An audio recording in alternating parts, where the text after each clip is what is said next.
most with the most, Doctor. I love big titties.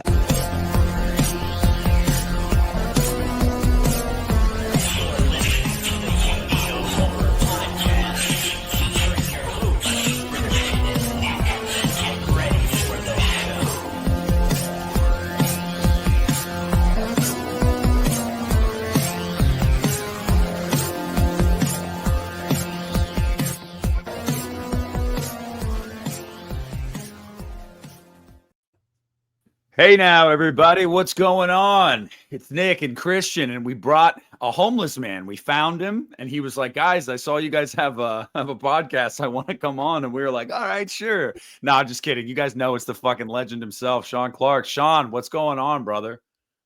Hi. Not much. Just had a long day. Had to drive up to LA for a quick convention thing and came home and literally got here just before this started, so it's all good. I wanted to ask you really quick too. I was at work all day, so I did see some stuff kind of popping off on social media. I hear that LA's in a little bit of distress this evening. Is that correct? There's a lot of chaos going on. Apparently, I just learned about it when I got home, to be honest with you. That might be why traffic was a total nightmare on the freeway. It was like, it was literally bumper to bumper for an hour. It was the worst. And I guess there's all kinds of protests going on because of ICE like detaining people. And I guess I didn't see any of it. I will say this: when I went out to my car to leave the convention, I saw helicopters in the air circling, and I didn't know what was going on. But I guess that was either news people or whatever. It's, whatever. Yeah. Nuts, dude. The reason I asked is because I was like, dude, I wonder if he got caught up in all that bullshit. I mean, traffic in LA is already bad enough as it is. So yeah, it shouldn't have been that bad for a Saturday. At the time I was driving, it was probably because of what was going on. Yeah. Yeah. Well, how was the con? You said you had it was a con, right? Yeah, I just went up to see a couple friends. I wasn't actually working it. There was actually a few guests I wanted to meet. It's called the Hollywood Show. It's kind of like I feel like it's very similar to Chiller, minus the vendors. But like the guest caliber is very pop culture and very all over the place with what you can get some real random guests. I mean, if you saw the guest list, you'd be just like, this is so wacky. But there was quite a few people. I was like, oh, I've never met them. I want an autograph on this or that. Like I'm still a fan. I dropped probably $500 in autographs today. Oh, nice. Yeah, I don't always get them for free. Yeah, there was 3 people from Dazed and Confused there, and I'm a big Dazed and Confused fan. What's her name? Michelle from Waxwork. Is it Michelle Johnson? Is that her name? Christian might know. I know the movie, but I don't know the person by name. Blonde. She was in Blame It on Rio. She was also in another horror film. I'm blanking at the moment, but anyway, I think it's Michelle Johnson. I needed her on my Waxwork. There was some. Yeah, Michelle Johnson. Yeah, there's a couple. There was a bunch of musicians there. I'm a big Missing Persons fan from the '80s band Missing Persons, and Dale Bozzio, the singer, she was there. So I got a couple of albums signed by her, and Garrett Morris from Saturday Night Live and The Stuff. He had no pictures from The Stuff. I had a talk with him about that. He was there. Controversial one. Should I say it? I get myself in trouble. Say it. Kevin Spacey. Jeffrey Jones was there. And I did get a few things signed by him. The infamous Jeffrey Jones, Beetlejuice, Ferris Bueller's Day Off, Ed Wood, Sleepy Hollow. Oh, what? I don't know the controversy there. I know who he is, but I don't know the controversy there. There was some child porn thing, Oh, wow. allegations. I don't think it ended up not being what it was built up to be. Okay. But it basically ruined his acting career. I mean, he's there appearing, so obviously it isn't that bad. Yeah. But he's the kind of guest that some people, immediately they're like, oh, scumbag immediately. It's like, Yeah. Yeah. I was gonna say I'm still kind of hung up on missing persons because Spotify constantly recommends me Spring Session M. Do you have like a go-to album for them that you could recommend? Because I've never. Oh, I mean, Spring Session M. Yeah, I see that all the time on Spotify when I'm listening to like, are they new wave? Are they rock or what are they? Great signature. Spring Session M is the go-to album. Okay, cool. And Terry Bozzio, her ex-husband, drummer extraordinaire, one of my all-time favorite drummers, used to play for Frank Zappa. I mean, the guy is an insane drummer. The stuff he does on that is not as challenging, but still gives a lot of flavor to a 80s new wave band. I was gonna say because when you Google them, it says that they're folk/rock, and I was like, he doesn't look like a folk guy to me, but maybe they got some folk in him. And you may see the influence there that Maxine. Oh, I was just about to say Maxine. Yeah, they literally. I mean, it was clearly a Ty West influence by this. So I'm just curious, was there a hit on that record? Was it Walking in LA or Walking in LA? I'm sure I've heard it then. Yeah. What are words for when no one listens anymore? Words for that was it. Now, yeah, I'm gonna listen to them because I constantly get recommended that record all the time on Spotify. It's a great album. If you like 80s new wave, they were one of the better. Dude. Was that your first time meeting him? I met her years ago, but I didn't have anything to get signed. You can tell. Did you say him, Nick? You can't tell it. No, I said on the them. I said them. Okay, I didn't know. Yeah, no. I mean, it is the '80s, so I could give you a pass, I guess, on that. No, if you look at the cover of Poison's debut record. Well, I didn't say them. I said like meeting them. Like just being careful with his they thems, and yeah. Come on, Christian. It's 2025. I'm staying out of that. Well, that's cool. Man. So you got to go to a show, an event today where you actually got to be a fan. And I know we've talked about that before, how you're like, I know at times it probably like you want to be a fan more, but it's like work. So I'm sure those are cool to be able to be like, hey, I'm just here as a fan. Yeah. I mean, the good side was I wasn't being called over by clients every 2 minutes to do something, but the other side of it was all the people coming up to me about work stuff or fans, which I don't mind whatsoever. I'm very grateful anybody recognizes me from anything. But the fact that, you're getting all of that, like you're getting people wanting to talk to you about other stuff. And then people want to, hey, who you here with, man? Who'd you bring to the show? And it's like, no, I'm just here, just hanging out, just, getting some stuff signed, meeting some people. I'm not working. But anyway. I did want to ask you if you've been to this convention. I went for my first time to Full Moon Horror and Tattoo, and I think it was it was so quaint and not a lot of people, and it was really relaxing. You might have had people there, I'm not sure. But yeah, I loved it. I saw pictures you posted with some of my clients, actually. Yeah, it was fantastic. I got to walk up right to Melanie Kinnaman, and I got to meet Dick, and it was really well run, and it was great. I kind of don't even want to talk about it because I don't want people to start going to it and get it all packed. But it was, you could walk around, you could breathe. It was fantastic. Yeah, the couple that run that show, Ben and Stacy, are good people. They run a movie theater in town. It's like really horror themed. I don't know if you've been to it, but it's awesome. You should check it out. And they also run a tattoo, maybe one or more tattoo, and a haunt. I think they're really all in it. So, yeah, I was actually surprised, Christian. He didn't tell me that he was going there. I saw the pictures and I was like, because that's only like 4 hours for me. So like, but for Christian, that's a trek, man. He's down there in Louisiana. I mean, you drove that, right? I did drive there. It really wasn't that bad for me. But I used to work in oil field, so I would just drive 10 or 12 hours to Houston once or twice every 2 weeks. So I was used to it. But no, dude, I'd gladly go back to that because it was really nice. But the idea of like it being half tattoo was great because like they had so many guys in there ready to go, and of course I got one when I was there, and those suckers in there, some of them work fast. A guy did this on my leg.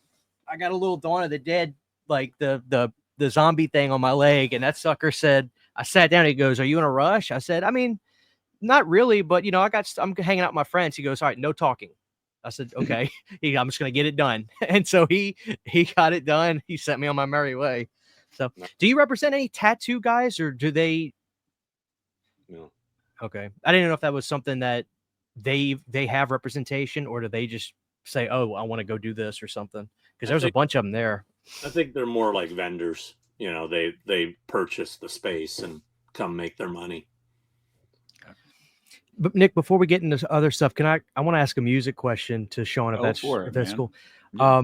I was watching your Blair Witch video the other day, which I love, but it recommended me, and I think I might have saw it, but you filmed a Q&A with Blackie Lawless. And I'm a really, really big W.A.S.P fan. I kind of had a couple questions, if you don't mind, if I could nerd out for a second. The first question I had was, I was listening to Eddie Trunk a while back, a couple years ago, and he had Blackie on, and they asked him about backing tracks, which, you know, is a huge thing. I don't know how you feel about that. But I was wondering, how was the show? Was it very noticeable, or was it just backup vocals? And number two, I wanted to ask your thoughts between like Headless Cross and the Crimson Idol, which one you kind of prefer between those records, or what's your favorite W.A.S.P record in general? Okay. Number one, I did notice the backing tracks.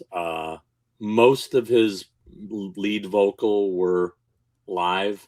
There was one song that was almost all completely lip synced. I'm trying to remember which song it was. I think it might have been Hellion. But the choruses definitely had backing tracks. You know, it wasn't, I mean, all these bands nowadays do it. I mean, it's, you know, almost every modern band, you know, has half the shit on tape and half the shit on, you know, is live. And, you know, from Ghost to Ice Nine Kills to, you know, all these bands, you know, they all have something going on, you know. And, you know, me personally as a musician, that's not my thing at all. I want to do everything 100% live. But I guess there's also with guys like Blackie and some of the older artists, you know, there are limitations. You know, you get to the point where you can't do it anymore. And, you know, what do? Do you do it poorly, or do you kind of embellish a little bit? Bottom line is, at the end of the day, he put on a great show and I had fun, and I didn't feel like I was watching a lip sync act, you know. I know Paul Stanley got a lot of shit for that at the end of the road tour. And I was literally 10 feet from him. I had like VIP twice right up against the stage watching him. And I didn't see him lip syncing at all. So, but it is what it is. As far as, you know, those two albums, I'm an old school W.A.S.P fan. I saw them on their first tour in '84. So my favorite W.A.S.P albums are the first three. The ones you're talking about is kind of when I got out of them. Really? Okay. Okay. But my favorite album, I think front to top to bottom, is a perfect album, is the first album, the first W.A.S.P album. I mean, it's just banger after banger, man. I mean, it's just such a great album. So I was super excited on this last tour that they played the whole album, you know. I really want to see them. They don't come around Louisiana that often, but I've been a big fan for a long time. And my other question I kind of had is, I'm assuming you've seen them throughout the years. They did a record. The name of it's still been me. Please forgive me. It was around the late '90s when maybe not new metal, but industrial was big in Manson, and Blackie tried to out Manson. And I've seen videos of him. I can't even describe what he does to like a Britney Spears doll on stage. Did you see that tour? And do you know the record I'm referencing? Well, I mean, I mean, you know, they were, when I saw them in '84, they have the naked girl on the rack, and Okay, they did it they back were then. throwing Okay. meat at the crowd, and I mean, I got to see all that good shit. But yeah, I mean, I know they tried to get a little industrial. Yeah. The late '90s, I think, early 2000s. It was something like something fuck kill was the name of the. I saw them on that tour, and it was okay. Okay. Chris Holmes was still in the band at that point. Right. Right. I actually got his guitar pick, and it says whatever that title is on the pick. I can't remember, but yeah, you know, it was cool. I mean, Blackie was a nice guy. You know, he's very arrogant, but he's also very intelligent. But at the same time, I don't really agree with a lot of his politics and stuff. So, you know, you can take, What are you gonna do? You know, take the intelligent compliment only so far. But you know, I mean, I had a pleasure. It was a pleasure meeting him. Right. Know? It was, the VIP package was absolutely worth the money. I mean, you got to see the sound check. Oh no, you didn't see sound check. You got to go up on stage and see take pictures on stage before they played. You got to do the private Q&A with him. You got two items left, and you got a picture with him. And it was pretty reasonably priced. I want to say it was like $300 for all that, you know? I would do it too. I thought it was really cool that you were a big W.A.S.P fan, because I don't know what it is, man. I'm sure you know, maybe where you are, like, you know, people that are fans of him, but around here, it's like, they're not metallic. They're not metallic, but they're not metal enough to be like a metal band, but they're way harder than just hard rock. They're in that weird little, like, I don't know who to compare W.A.S.P to, but yeah, I'm a huge fan. So I thought that was really cool that you filmed all that meet and greet stuff. And I get what you're saying. He's very much, while he's doing his Q&A, looking at people, but you know what? He's Blackie Lawless, so I'll let it slide. Yeah, he's a little smug with some of his answers, you know. Yeah. If I can, Sean, because you brought up Kiss, and I am a big fan as well. My only problem with Paul is he and I mean, I hear you that you said you were there, you obviously saw him, but there were so many clips of like Psycho Circus getting completely screwed up by Singer on the count in, and you could tell his backing tracks. But the only problem I have with Paul is he ran his mouth for years about there's no people behind the stage singing, there's nobody doing this, and then of course he does it. Yeah, you know, I at least Blackie admitted it, but I love Kiss, so I'll let it slide too. So yeah, I mean, I will say for decades, Paul was doing it all live. I think until he couldn't anymore. You know. Yeah, I mean, he's one of the to me, he's one of the greatest singers of the '80s. I just stuff he did on Crazy Nights. Show me somebody else who could do what he did on My Way, and it just sounded so effortless. It's remarkable. So yeah. I love Paul. I wish Nick, I'm sorry.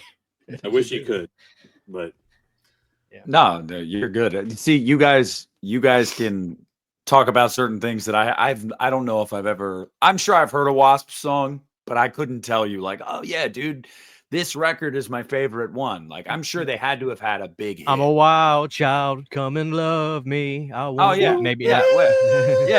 I mean, I grew up with a mom who was a teenager. She was in college in the 80s. So like, yeah, I heard a lot of this stuff growing up, and I didn't even really know what it was. But yeah, man, Christian and I were talking before when we were planning to do this.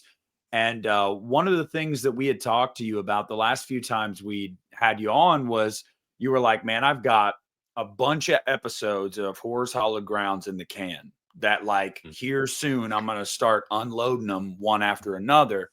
And true to your word, you did. Over the last couple of years, you've really pumped out some of those episodes, and there's some great ones on there. And there's a few that I'm sure he's going to have questions about, and I will too. But I just wanted to ask you, first off, like, where are you? Are you caught up with that? Or are you still working on some stuff that you've shot? Still working on stuff. I've got a lot of half-finished episodes. I've got a lot of episodes almost finished. Like the next episode I'm going to drop is Exorcist 3. Oh, come on. Yeah. And I've been working on that for about 3 years. Because I'm unlike some of the other people that do these. I'm kind of crazy about getting everything and doing it right the first time. I mean, hey, I make mistakes. I'm human. You know, there's been things I've gotten wrong, and I go, fuck. You know, go back and go. I got to eat crow on this one. It happens. But the Exorcist 3 was done, I thought, and when I got home and I was editing it, I mean, one thing I noticed when the church of the opening scene where the priest gets killed in the confessional, right? Yeah. So I found that exterior of the church, but then when I went inside, it did not match at all. And I was super confused. I'm like, did they remodel this place? And then anyway, when I got home and I started editing it and I'm looking at it, I'm like, this is absolutely not the same place on the inside. So I kept trying to find out if it was a set or if it was a different location. And I was digging through online, going to every church I could find in the Georgetown area to see if maybe it was a different church. I ended up finding out it was another church, but in Washington, D.C., pretty far away. Wow. So I was holding off to get back to finish it because I wanted to finish it. So I just went the same time I did Blair Witch while I was in Maryland. I went and knocked out that last location and tried to fix a mistake. Recently, it's been uncovered that the bar from the original Exorcist is not the tombs, like I said in my episode, and everybody else has said in their episodes. In the book, The Exorcist, Blatty said it was the tombs, right? And then in Exorcist 3, when Kinderman and the priest are in the bar in Exorcist 3, that is the tombs. But in the first Exorcist, when Karras is in the bar and he's carrying the beers over to the table or whatever, different bar. Just found out where it is. So I am fixing that or admitting to the mistake and adding it into Exorcist 3 as a, by the way, I found it out.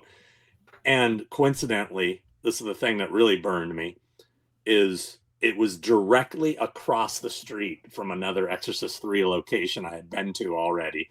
I'm literally like, it was right there. I had no idea, you know, right in my face. Yeah. When you got to that church, like in DC, yeah, when you went inside, like, was it immediate light bulb? Like, holy shit, like there it is. Or was it like really different? Cause like, oh no, it's identical.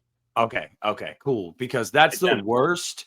And watching some of your episodes too, like you do a lot of work that people don't do. Like you are like, I'm going to line this shot up perfectly. So even if the house isn't there anymore or this isn't there anymore, you'll be able to pinpoint exactly where it was. And I appreciate that. But like, as someone who I've only gone to a handful of places in my life like that, but every time you see a place that looks exactly the same, it's kind of like, it's this weird feeling, dude. It's like, holy shit. Like that's that. Like, so yeah, I have to imagine that was pretty crazy walking into that church and just immediately being like, well, here it is after all this time.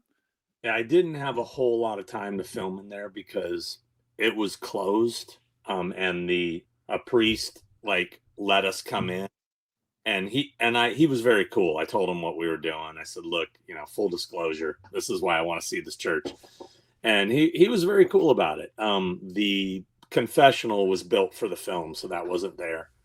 But one thing he actually pointed out to me that I didn't even realize is the main altar in the back, right? He said he knew the movie, and he said, you know, you're not supposed to, but you can go ahead and go behind the altar there and get that shot that's from behind the crucifix. And I'm like what? Wait a second. And I get it back there and I go, oh, wait, this is the exact crucifix. There's a shot from behind a crucifix where it looking at the whole room. And it's supposed to be the crucifix that the eyes open, that one. But it's not. But it was that same crucifix, and I got that shot, which was pretty cool. But it's kind of strange the way Blatty did it. I wish I had more time to go into detail about what he did in that opening scene, because he cut so many weird things together to make that scene that are different. Like the crucifix you're seeing from behind, you would think that's the one that you see him open the eyes. It's not. That's on the other side of the room. And then when you see it from the front, that is where it is. But they're kind of giving you the illusion that you're seeing from behind that one. Unless it's two different spots and two different crucifixes with Jesus on it. Interesting. And then there's a lot. This also made things more confusing. Is he cuts in as the place is going crazy and the papers are flying and everything, the doors blow open. He's cutting to shots of the church from the original Exorcist. But they shot there as well.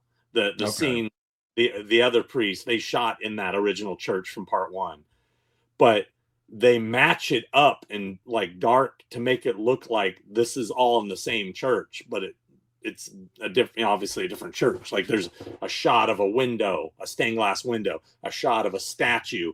Those are all in the other church, not there. So it gets confusing, but I pieced it all together. Damn. Jeez. I know, Christian, you're probably really looking forward to that episode. You're a huge Exorcist. He says Exorcist 3 is better than Exorcist. What can I say? I mean, to be honest with you, even though that's kind of blasphemy. Yeah, I agree. Well, it's Blatty still. You know what I'm saying? But as an adult, I enjoy Exorcist 3 more than I do the original. So yeah, dude. Sean, I mean, I don't know if you could have an answer for this, but maybe you wondered the same thing. Do you wonder if they have to like, if they have to go to a lot of churches, and even so back in the 70s, like, did they have to go to a bunch of churches to finally find one to say, hey, we're making a movie about the devil. Can we film in your church? You know, I'm assuming they donate to the church for whatever, you know. Yeah, he told me that the priest that was there was pretty knowledgeable about it. And he said that. And did you get him on camera, by the way? Did he talk to you or? Yeah, he is a little bit on camera. I wasn't like right in his face with it, but I'm filming and he's standing there talking and stuff like that. Okay. But he told me, I think he said that originally Blatty wanted to film in that church for the original Exorcist, but the priest who was running at the time said no because he thought it was, blasphemous or whatever. But then by the time he did part 3, that guy had left and they allowed it. And I said to him, I said, look, I go, when I said full disclosure, this is why I want to see that. I'm a big fan of this film. And he laughed and he goes, nah, it's cool. He goes, I said, I just don't know if you think it's like sacrilegious or anything. He goes, no, he goes, honestly, he goes, that film was very respectful to the, Catholicism. And I said, well, look, Blatty was a devout Catholic, I mean, and he said, no, absolutely. He goes, he said, believe me, we've had other film. He goes, there was some TV show. He didn't tell me the name, but he said there was a TV show that filmed in this church and they did something that really upset us. And I guess when the character spit on the floor, and he said, you don't do that. You don't do that. So he was fine with the Exorcist 3 stuff. Cool. Yeah. Wow. Yeah. I'm ready for that. Yeah, see, I've always felt like that was weird. You're right, Christian, that the belief of people being like, oh, that's sacrilegious. But like, growing up in a religious household, I told you before, Christian, my mom, there were 2 movies that she said we had to watch as like a rite of passage. And it was The Exorcist. And then I'm serious. And then when I was like 10, The Passion of the Christ came out. And she was like, and you guys, you gotta watch both of them? Yeah. She's like, she, even though I was like 10 when that came out, and they're both rated R, but she's like, they're both very important, piece for Christianity and blah, blah, blah. And you need to understand that there's evil in the world and all that kind of stuff. So dude, I saw The Exorcist at like 5 or 6 years old, which is crazy That's because disturbing. it's crazy because I've told you the stories about how I wasn't allowed to see boobs in a movie if I was watching it with my mom when I was like 13. But That's The just Exorcist, awkward anyway. well, it's super awkward. Yeah, I was actually watching X the other night, and I was just like, God, I can't imagine watching this movie with my mom. Like, I would die. Like, I would literally die. But yeah, that's one of those movies. I don't think it's sacrilegious. Yeah, I think if anything, they're trying to. No, it's just funny. It's just Yeah, but like Hellraiser it's terrible. 3 As a kid, I wouldn't sleep for nights if I saw that when I was 5. No, dude, it scared the shit out of me. I think that's why, like, I agree with Sean when I'm like, oh, it's kind of blasphemy that you say. Like, that's why I get so worked up sometimes. I'm like, dude, The Exorcist, like, there's something about it. Yeah. Great film. Not denying it's a great film. I just, you watch it now as an adult, and some of the stuff that was so shocking as a child, you now kind of laugh at. Oh, yeah. Where I think part 3 just has such more of a psychological horror that's more intriguing to me as an adult, And one of the best jump scares I've ever experienced. That the sheer scene, that shit. I always love the rabies or Jewish priests, and I would do anything for them. That shit always makes me laugh. I mean, the dialogue in that film is amazing. It's just such a great dialogue between Kinderman and the priest, and I mean, it's a great movie. I can tell you the truth though, Sean. About a year and a half ago, I went back, and since I hadn't probably 15 years since I'd seen The Heretic, and I was like, I'm gonna watch it. I'm just gonna like see where I stand now as an adult. Really, really not a fan, dude. Terrible. I don't. It's a really bad movie. Terrible. There will not be an Exorcist 2 Hallowed Grounds. No. I was about to ask, like, so what about The Heretic? No. Most of that movie was shot in what looked like a fucking hospital anyway. Like, There's not going to be a Blair Witch 2 Book of Shadows episode. Oh, you hear that, Christian? Sorry. Christian likes that movie. Hey, it's okay. I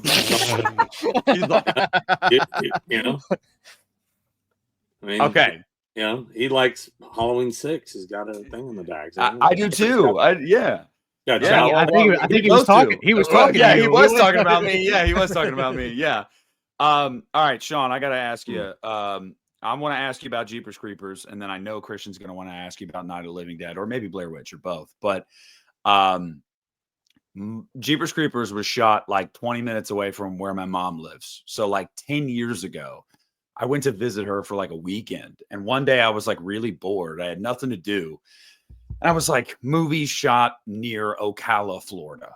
And I was like, oh shit, Jeepers Creepers? What? So I asked to borrow one of her cars, and I went. And it was so cool because you could see everything. Obviously, the church had burnt down already by then, so I didn't get to see the church. But in watching your video, I was super bummed that you didn't get to see the police station. I didn't know it was demolished until I watched your video, because when I went in 2014, it was still there. And the side of the building looked exactly the fucking same as it did in the movie, like immediately recognizable. And then I watched your video and I was like, holy shit, they tore it down.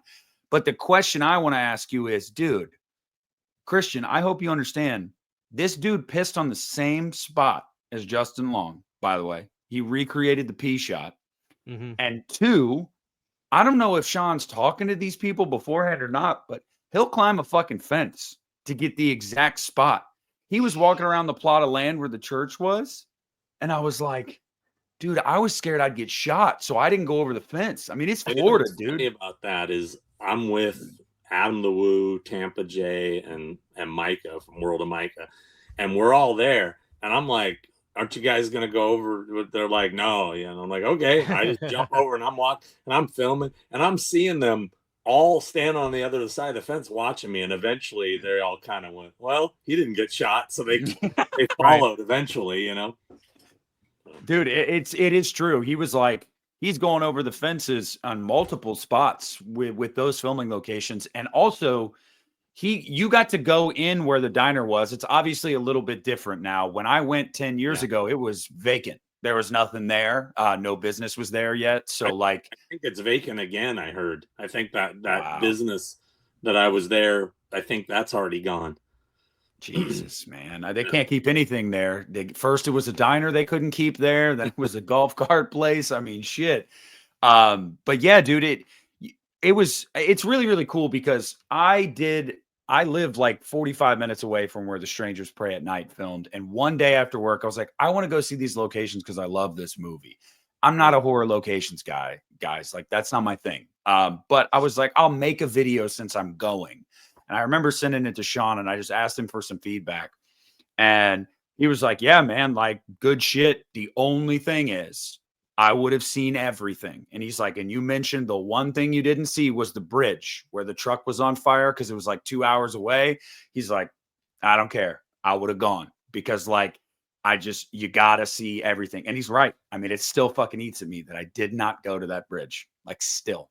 I drove, like, I still haven't released my Evil Dead 2 episode, but it's like, had to go something like, it was a couple hours out of the way just to find the tunnel that they drive through in that opening shot. You see them go through that tunnel. It's like, I got to get the tunnel. I know where it is. I got to go. I got to, you know, if I don't complete the mission, I failed, you know. I know. You're right, too. I will say this. I also gave you some feedback about some things you should have cut and you left them in. So you didn't totally listen to me.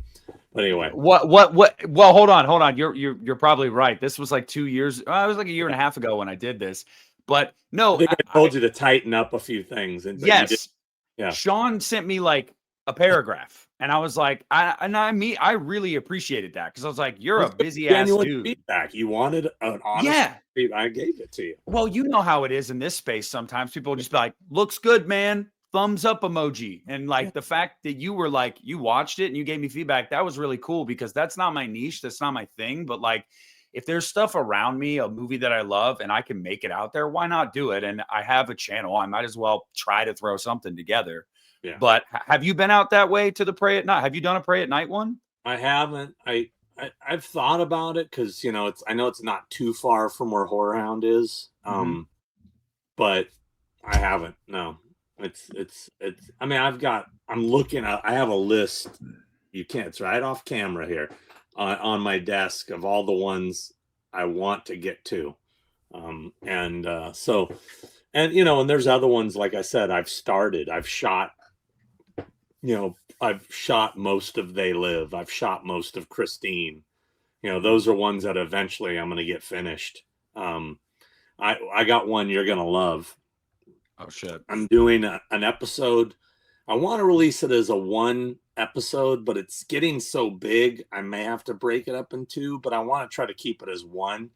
And it's basically all the locations I missed from Halloween 1 to 6. Because once I start, you know, there's a few that I missed, you know, and I know you love part 6. I got a lot of part 6 material that I missed. He does too. We both really love part 6. Including I got in the water treatment center. So I got all those tunnels and all that stuff inside that. Yeah. How the fuck did you get in there? I got a fucking rabbit's foot up my ass. I don't know. Sean, I need the shot of if you do another part 6. I don't remember if you did this or not, so forgive me, but I need you to get inside of that house with the big ass window where Paul Rudd's standing just in front of it. I need a shot of you in that window and somebody. Is it okay? It's been a long time. He recreated it. Yeah. Actually, damn it, I gotta watch it again. I think I go like this. I wave. Yeah, I gotta rewatch that one again. Yeah. I got it. I've never been out there. Yeah, I was gonna say Salt Lake. You do 4, 5, and 6, and I gotta imagine they're all pretty close to each other, right? No, wow. There's a lot of stuff that is close, but there's a lot of shit that's way out. Like there's some stuff that's pretty far out there. Like that Penny's garage from part 4 is way out of the way. The party house from part 5 is way out of the way. I finally got that. The barn's been torn down, unfortunately. But also I went to the barn and everything where Jamie gets killed in the beginning. I got in there. The water treatment center, the hospital with the long, crazy hallways. I finally got that done. Yeah. The only thing I didn't get, and the reason the episode hasn't come out, is the last place I went to on that trip on my last day there was the airport, which is the bus station, and it was closed. I'm like, you got to be kidding me. And I'm looking at it through the window. I can see everything, but I need to get in there to get into the bathroom and everything, which is let me tell you, let me ask you, how tempted are you sometimes in episodes like that where you're like, I'm about to leave. This is the last place I need. I'm breaking in this bitch. I'm not. I have now. I'm not going to do that to a place like that. That's a I know. But an abandoned type place, I've kicked in a couple doors. I will, you know, and claim ignorance. I'm like, oh, it was open. I don't. Well, that was the police station at Jeepers Creepers, which was, I believe, a library or a school originally. Cool. Yeah, it was a school. It was abandoned when I went there, but they had a big ass like chain on the door and a padlock and shit. But even then, I don't know if they even shot a lot of that inside or if that was sets. I think that was all sets. That's what I thought too. So yeah. I was revisiting. I was watching the Blair Witch episode, which I love that episode. I thought it was great. I do hope you find the sign that somebody do what now? I did. So somebody saw the episode and reached out to you? No, total. This is I can't really. Well, you'll trade find secrets. Keep the trade secrets. Well, you'll find out soon enough. There was somebody who I was buying some props from, and I was at his house in another state. There's going to be an episode on it within about a week. It's already done. I got some pretty insane stuff recently to add to my already crazy collection. But he brought up to me that he owned props from the film, like some people's costumes and like the backpack and this, and I'm like, oh wow. I was like, it's funny. I just did an episode. He hadn't seen the episode, and I was like, talking about the sign. I said, oh, I was like, whoever took it. And he goes, come in my garage. He showed it to me, autographed by all three of them. Like he took it to a convention and got all three of them to sign it. Did you try to buy it? I haven't, but I think he'd be willing to sell it to me. Okay. I mean, it's pretty cool. I mean, and I showed it to Matt, who was in the video with me, and he's the expert, and he's like, yeah, every little piece of that sign matches the one from the film. He goes, I think that's the one.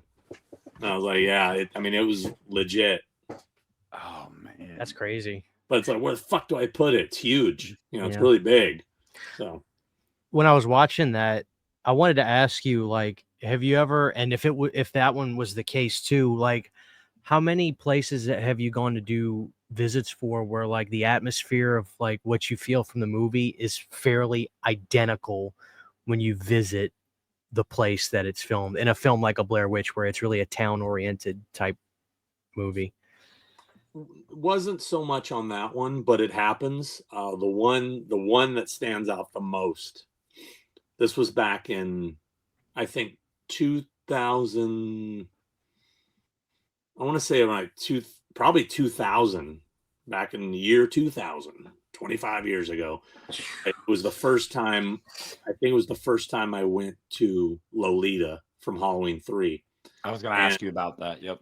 We had been driving like nonstop for something like 16 hours, and we're just like, we got to get there. We got to, and where that is, there's nothing like the closest at the time, the closest motel was like a good 10 miles from Lolita. Okay. And maybe less, but something like that. But we were just kind of like, we're on a mission. We've been driving all day.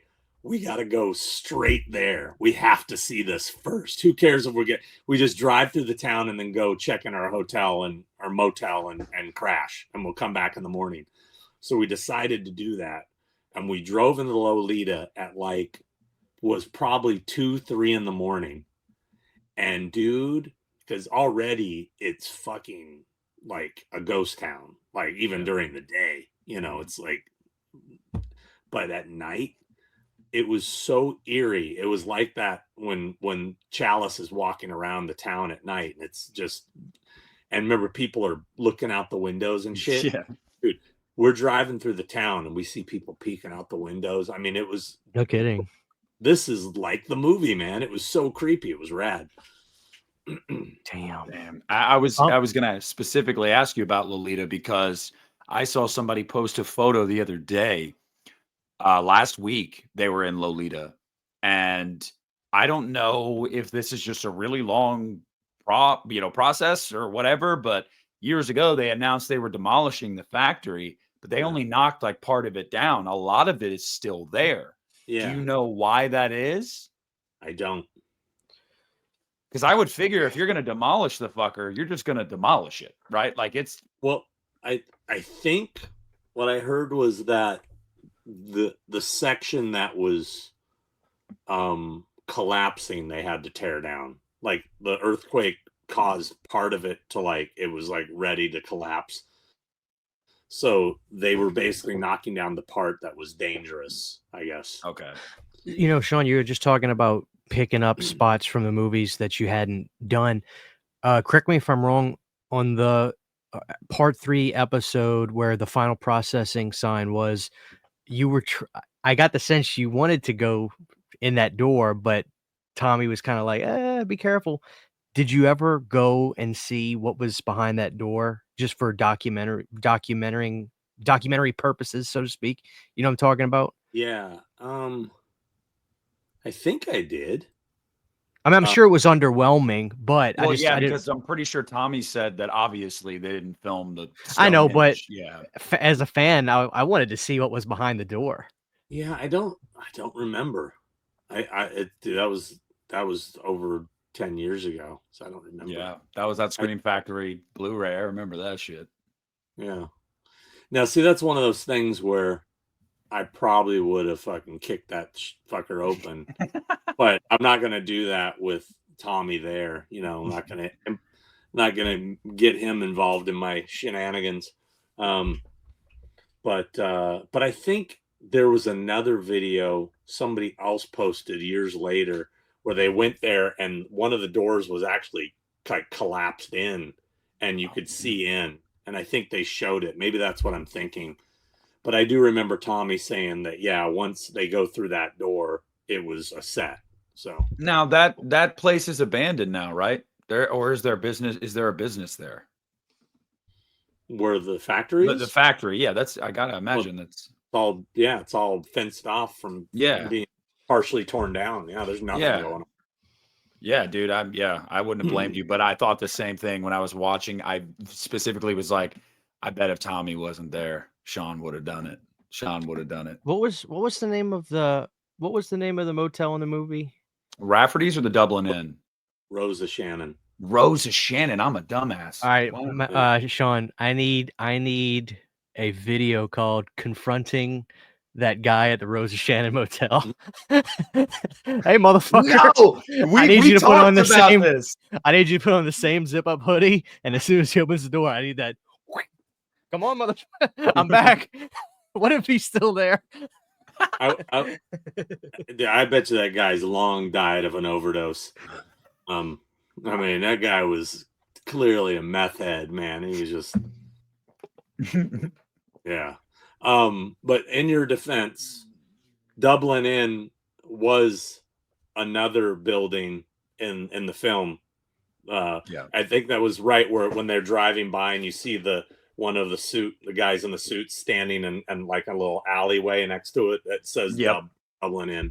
Yeah, and see that's my thing too. Is like Rafferty's was. And Rafferty was his, because there's his name. So I haven't watched that movie in a while, but I want to ask you really quickly about, I believe you said in one of your videos, I don't know if it was the Fog video or if it was the Halloween 3 one, but those are relatively close. The Lighthouse and Lolita are not that, I mean, because they're both like near the top of California, right? Yeah. I think they're not super close, but they're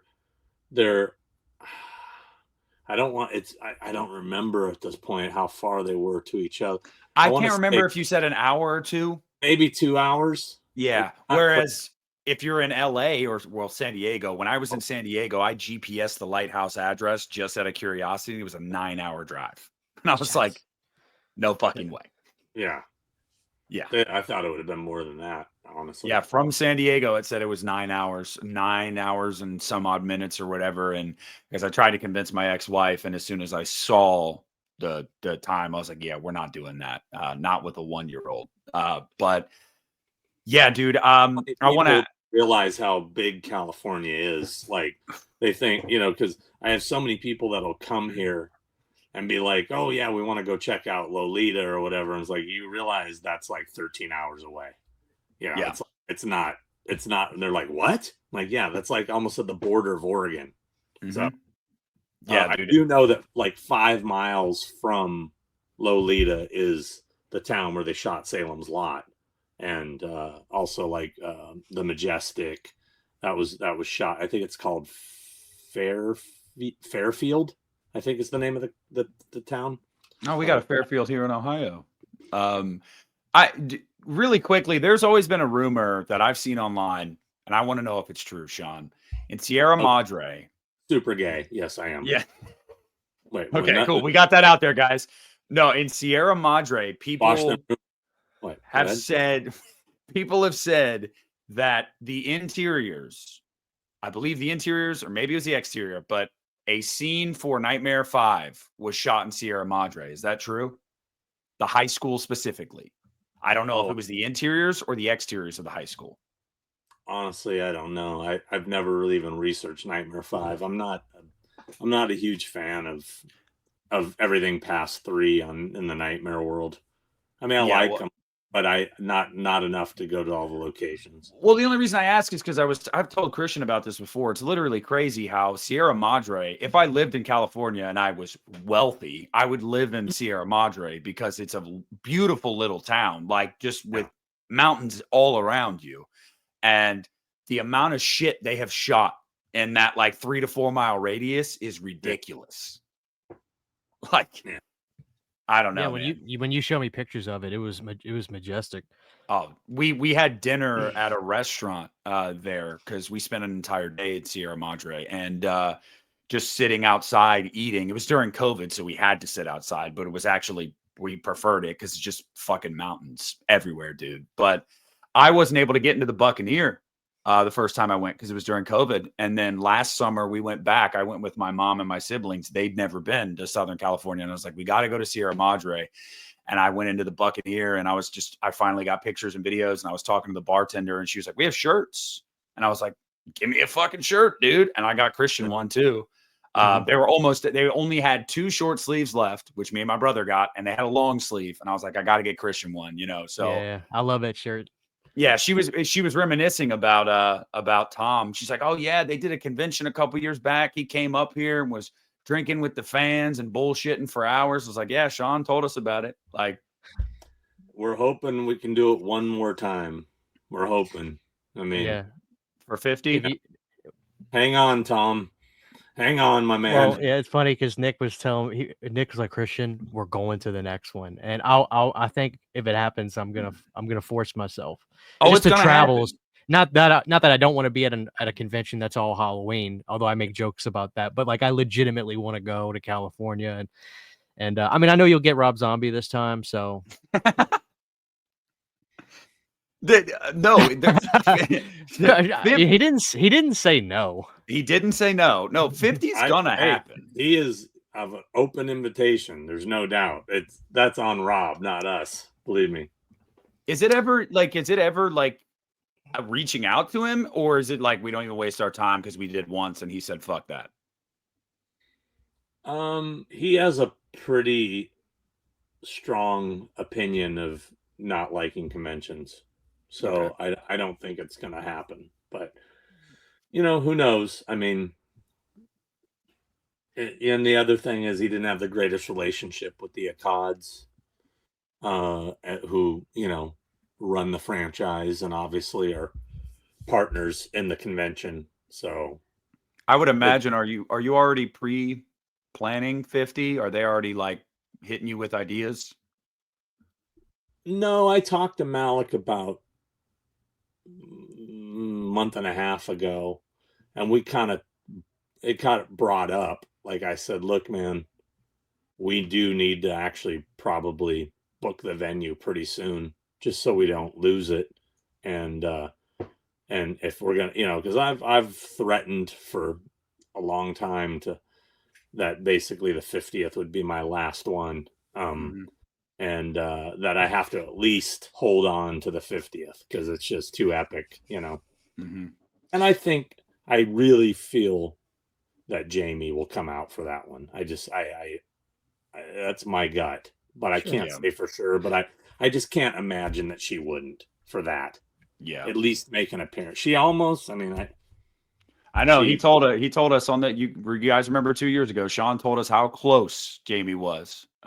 Literally canceled on us the day before. She was supposed to come. It was supposed to be a surprise, but. Sean, I have a question that I don't know if you can answer or not, but I know that a lot of people probably wonder this, and because you have a relationship with him, you may know. Whenever there's not Halloween movies going on, what does Malika do? Like, you know what I mean? Yeah. I know he likes to travel. The dude is. It seems like every time I talk to him, he's like, "I'm on a yacht in Turkey." I'm like, "Oh, okay." It's something like that, But Yeah. I guess what I mean, like, was like work wise, or I'm assuming he's set, right? He was working on some new film project that was not Halloween related at all. He was telling me about it.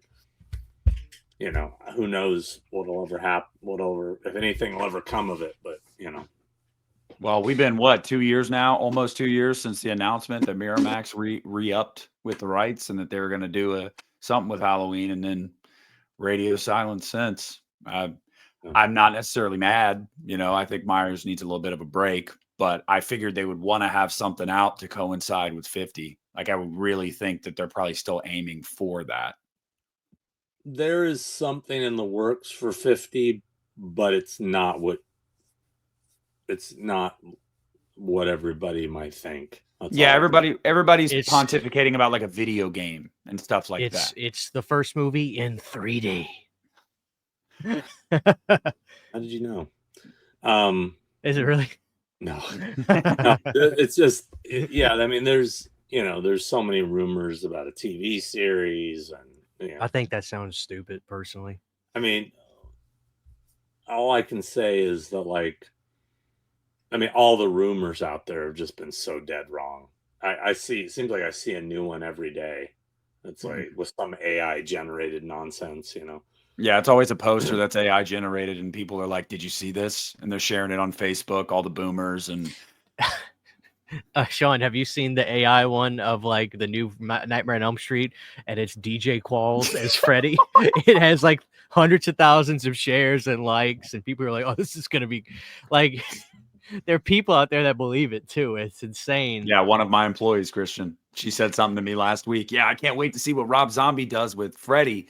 DJ Qualls is going to play Freddy, and I had to break the news to her. Like, that's bullshit, right? Like, it's crazy what people will believe, man. Yeah. Sean, I was looking at your channel the other day. Your channel's doing really, really good, and like your videos.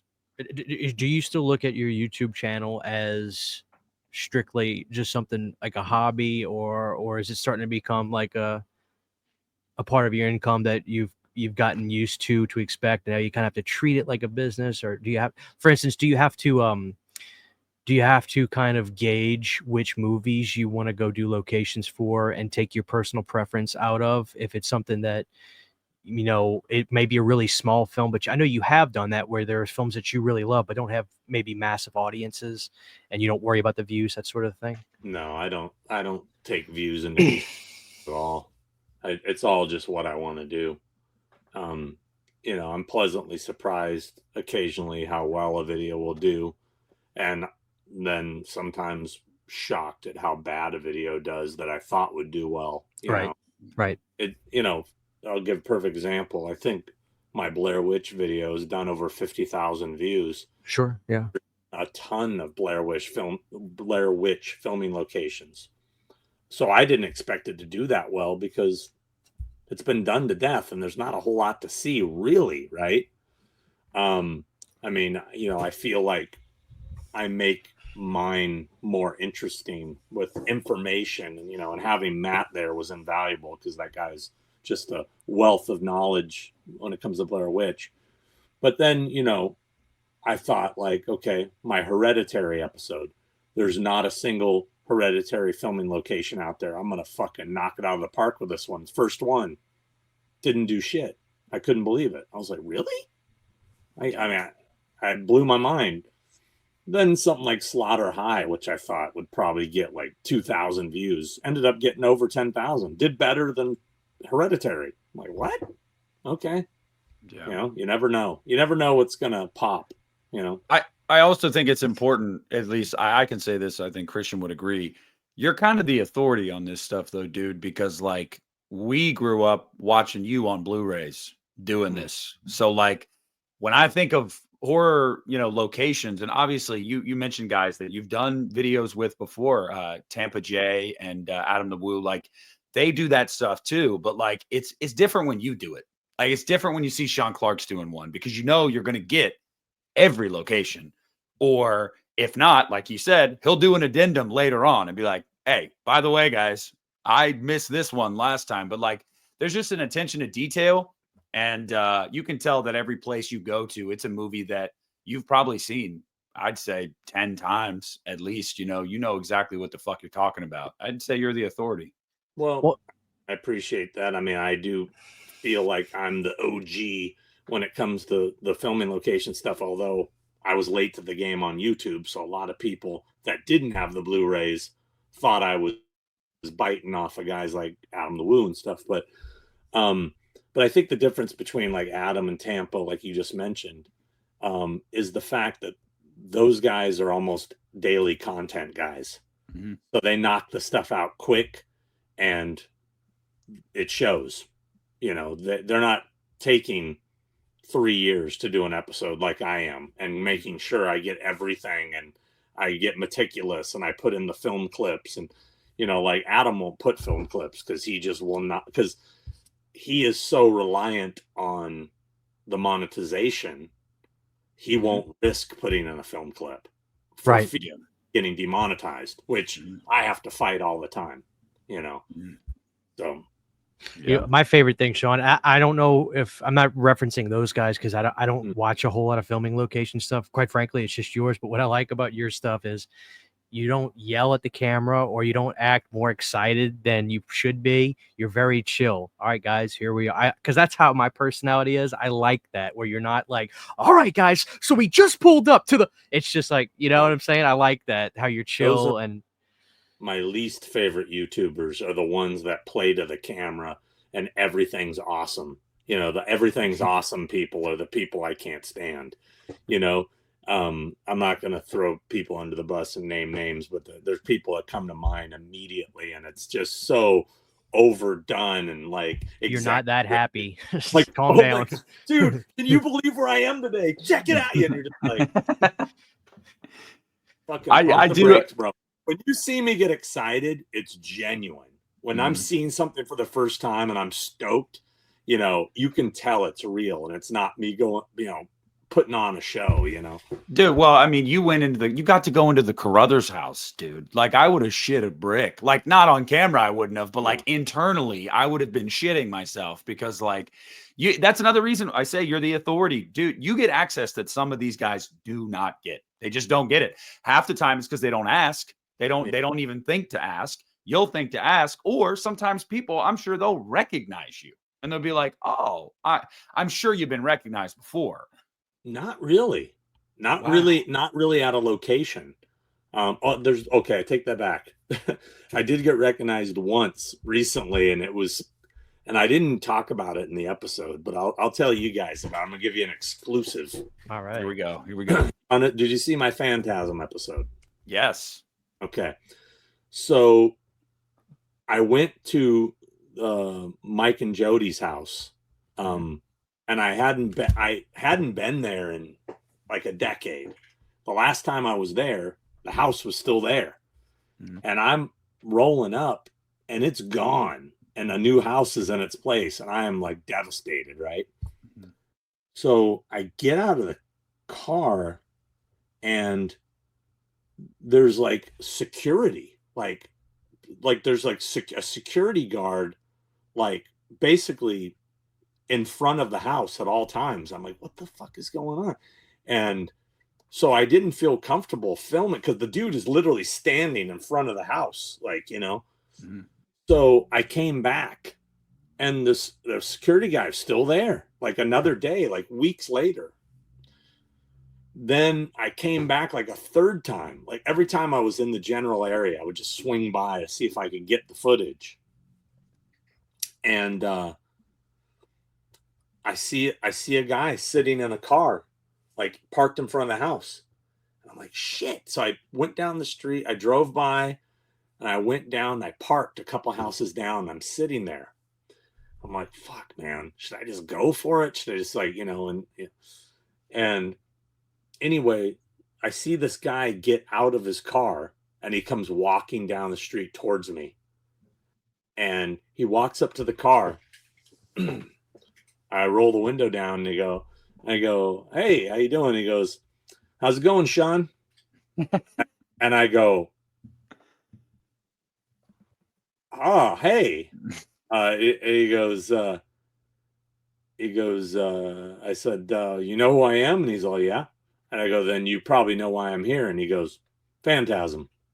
And I said, yeah. Anyway, come to find out, this guy was a fan. He didn't live at the house, but he knew who I was. And he say, I saw you drive by and I knew, you know, you were staking the place out. And I'm like, oh, it's fucking Hallowed Grounds guy. So he knew. And he basically said, look, man, what was going on in that house was apparently there was some threats of kidnapping. They're a very wealthy family that lived there. Okay. And so they had all this tight security. They weren't famous. I thought maybe it was a famous person's house or something, but the guy said, look, you know, it's not a good time to come.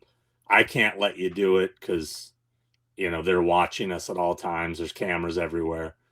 And he was very cool about it. I went back about 6 months to a year later, and I drove by and I saw an African-American gentleman sitting in the car in the front, clearly another security guy. And it was like down to the last location I needed for this piece. And I just needed I didn't want to do I don't cheese out. I don't want the fucking Google Earth image that I put up. You know, I hate it when people use shit.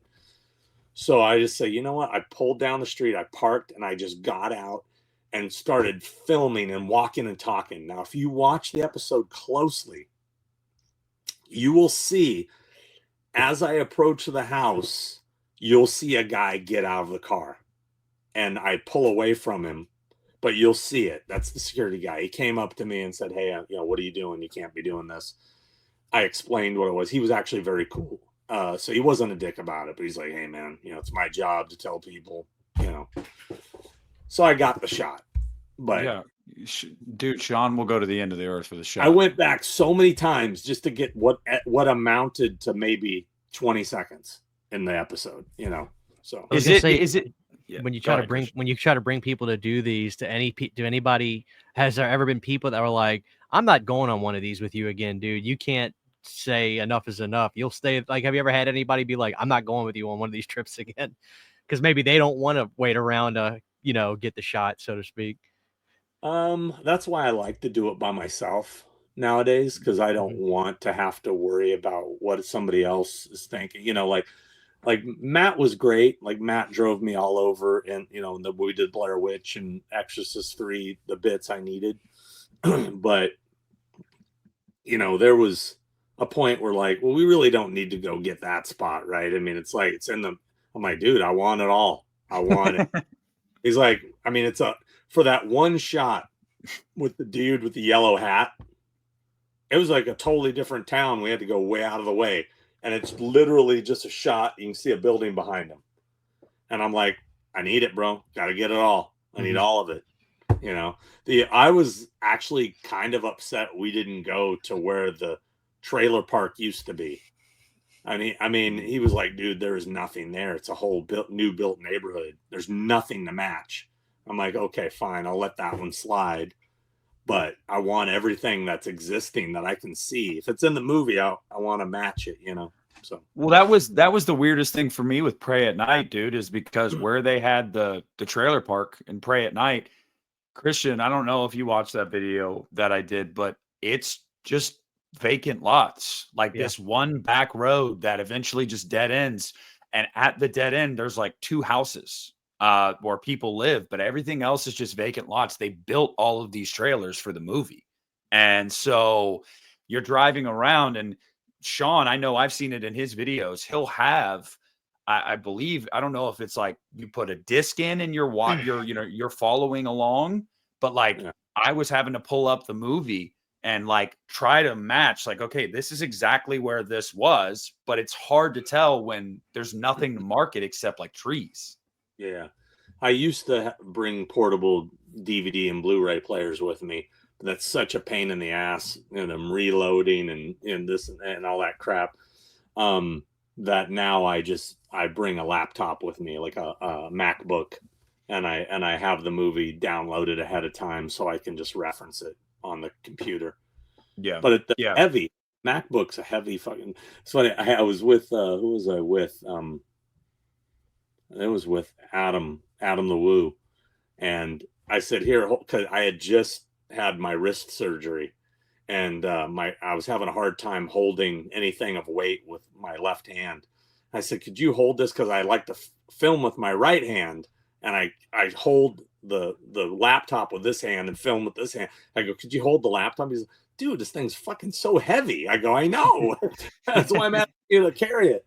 You know, dude. Yeah. I mean, it's like I said, man, I mean, all that is to say that, like, if anybody watching this hasn't watched Hallowed Grounds, like, if you like locations, dude, like, you're missing out. Like, Sean does not miss anything. Like, if he does, like I said, if you do, you'll fix it. You'll fix it. Like that Halloween updated episode, you're gonna see what we got into a place nobody's ever gotten into recently. From Halloween 2, the sanitarium where young Michael's looking out the window and Lori comes in the door. No kidding. He got in there. Yeah. So that's going to be in the next episode. Well, I remember your Halloween 2 video where you went to the VA hospital and you were like, we're not supposed to be here. It was the same thing for me. There was a hole in the fence. I walked through, I went right up to it. And I was like, I'm not supposed to be here, but like nobody came out and said anything to me, so that was cool. But at the same time, it was kind of shitty because they didn't film any. That was a different hospital they filmed the interiors in, right? It was just the exteriors for that. Yeah. So, but I did got to give all of the VIP Horrors Hallowed Ground tour people the experience of what it was like to get chased out of there. Because I mean, do you hear what we did, right? Yeah, I remember you told us the story about going to the VA hospital. Yeah, we took fucking 2 buses full of people and just got out and started exploring until cops came and said, "What the fuck are you doing?" And we just played dumb, like, "Oh, we're not. Oh, it was the gates are open. Doesn't say no trespassing." And they're like, they basically gave us a really long lecture and then told us to leave. But we saw everything before it happened. So, as a horror fan and a locations guy, how do you feel about? Because I have very strong opinions on people that buy iconic locations, houses, and they live there. Or I think that trying to like shutter the public entirely from these things, like the Wallace House, for example, they remodeled that shit, Christian. The outside is damn near unrecognizable unless you've seen Halloween a bunch of times. And the last time I went, they had a fucking sign on their door that said like no still photography or some shit like that. I can't remember what it was. It was in a video I did. They're notoriously not at all fans of the fact that they live in the Wallace House, and they try to keep people away from that. How do you feel about that? Like, I mean, if you're on their property, I get it, but if you're on the street, Oh, well, there's nothing they can do. If you're on the sidewalk or you're on the street, there's nothing they can do. They can yell at you to the blue in the face. It's legal to film from the sidewalk or the street as long as you're not on their property. As far as people buying these properties, I mean, how can you buy, like the guy who bought the Elm Street house, who's just super anti-fans, like, and he's literally growing bushes to cover the entire house so you can't see it anymore. mm-hmm. Same thing happened with the person who owns Molly Ringwald's house from Pretty in Pink. They did the same thing. You can't see it at all anymore. It's hidden behind giant bushes when it used to be right there in the open. Why would you buy a house like that knowing, I mean, the guy who bought the Elm Street house really not know that fans are going to come by every day? I mean, it's one of the most iconic houses of all time. And I walked onto his porch. I walked onto the porch and I took a picture right in front of the door. I mean, I'm not in the real estate business, but the first thing the realtor I would probably say is, "Oh, by the way, this is the Nightmare on Elm Street house," or like, shouldn't that be disclosed? Yeah, no, I can't imagine anybody not know. But maybe it's happened, but they were advertising as that in the real estate ads, So yeah, there's no excuse. Well, the guy in the hedge house for Halloween, or at least the guy that lived there in the 2000s, he was really cool, and he would let people trim off pieces of the hedge. Yeah. Well, I mean, if you, it's funny because the Breaking Bad house, that woman, she's all over TikTok of like throwing beer cans. She's pissed every time she got the fence, and it's almost just like if you're nice to somebody, they'll be out of your hey. Take your pictures, do your thing, have a good time, but please just don't like you. I just figure if you're nice about it, you'll get them out of your hair faster as opposed to just being a dick. Because some people they'll be a dick and want to argue right back, and then you're spending 20 minutes going back and forth with some tourists. Yeah, and the Pray at Night house from the opening where you see the shot of downtown Cincinnati, it's from somebody's front yard. And before I even pulled my phone out, I went up to the guy's house. I knocked on the door. And it was just like a glass screen door. And he came up and I was wearing this shirt and I had my phone in my hand. So I think he was like putting two and two together. And he was like, "You're good, man." Like before I even said anything, I was like, "Oh, you know why I'm here?" He said, "Yeah, you're good, man. You can stand there, take pictures, photos. I don't care." I'm like, "All right, cool." Like, Sean, I wanted to ask you, obviously, all the Hallowed Grounds stuff is, you get your video form and stuff. And I know that in the magazines, there were a lot of picture versions. Do you have like a big catalog, like a binder or like a file on your computer where you have hundreds and hundreds of pictures of locations of places you've been to throughout the years? Oh yeah. Well, my question was, have you ever thought about, because in my mind this would be amazing, or have you ever been approached? Have you ever thought about doing a horrors? I can't say it. a horrors Hallowed Ground coffee table book? And maybe you put your stuff out. Okay, so yeah, how much have you explored into that? It's just been talked about a lot with Nathan from Horror Hound because he's done books before, and we've talked about it. It hasn't really gotten much further than that. And as far as the articles and Horror Hound, for the last several years, it's not even me writing them. Robert Patterson, who does setjetter.com, who I actually was with today. We were hanging out today. He's the one who's been doing he's pretty much taken it over. If you see it now, it's like Sean Clark's Hallowed Grounds by Robert Patterson. Because I just don't have the time to do those anymore. I keep threatening to write one. But I'm having so much fun doing the video versions. Because ultimately, when I started doing this, it was the video versions I wanted to do. I was doing it started as an online article with the photos and an article. And then that transitioned into the magazine. But it was always the goal was to do video versions. And that's really where my passion is. Have you never been maybe approached by like a Shudder or a Screambox to say, "Hey, we love what you do. Can you talk about that?" Not recently. It happened. It happened a couple times in the past. The first time was through Lionsgate when they were doing FearNet. When FearNet happened, I had meetings with Lionsgate, and they wanted to do it as a series, and it got to like they were like all on board, and things were in motion, and then suddenly the phone stopped ringing, and one day I called the office and asked for the guy, who's spearheaded the whole thing, and they said, "Oh yeah, he's not he doesn't work here anymore." I'm like, "Oh." That ended that. Then just before the pandemic, a production company reached out to me wanting to do it as a series, I think for like Discovery or Travel Channel or one of those things. And they optioned it for 12 months. And then the pandemic happened, and that whole thing just died. Never heard from them again. So I'm sorry. Do you know if they were optioning footage that you already owned, or were they gonna fund you to go do it again? they wanted to release old episodes and do new ones. So, and the two guys that were there, they were cool guys. They were both big fans of Hallowed Grounds, and it was a legit company. Like, remember they did like the fucking ice truck people, with those Yeah, I love that show. And they also used to produce one of the UFC shows, maybe Ultimate Fighter. I don't remember, but but no, it was all going, and then it wasn't, and I don't know what, I never heard from them again. I mean, that whole company could have just shut down, because of COVID for all I know. So are you just going to keep all your eggs in the YouTube basket, or would you entertain anything else?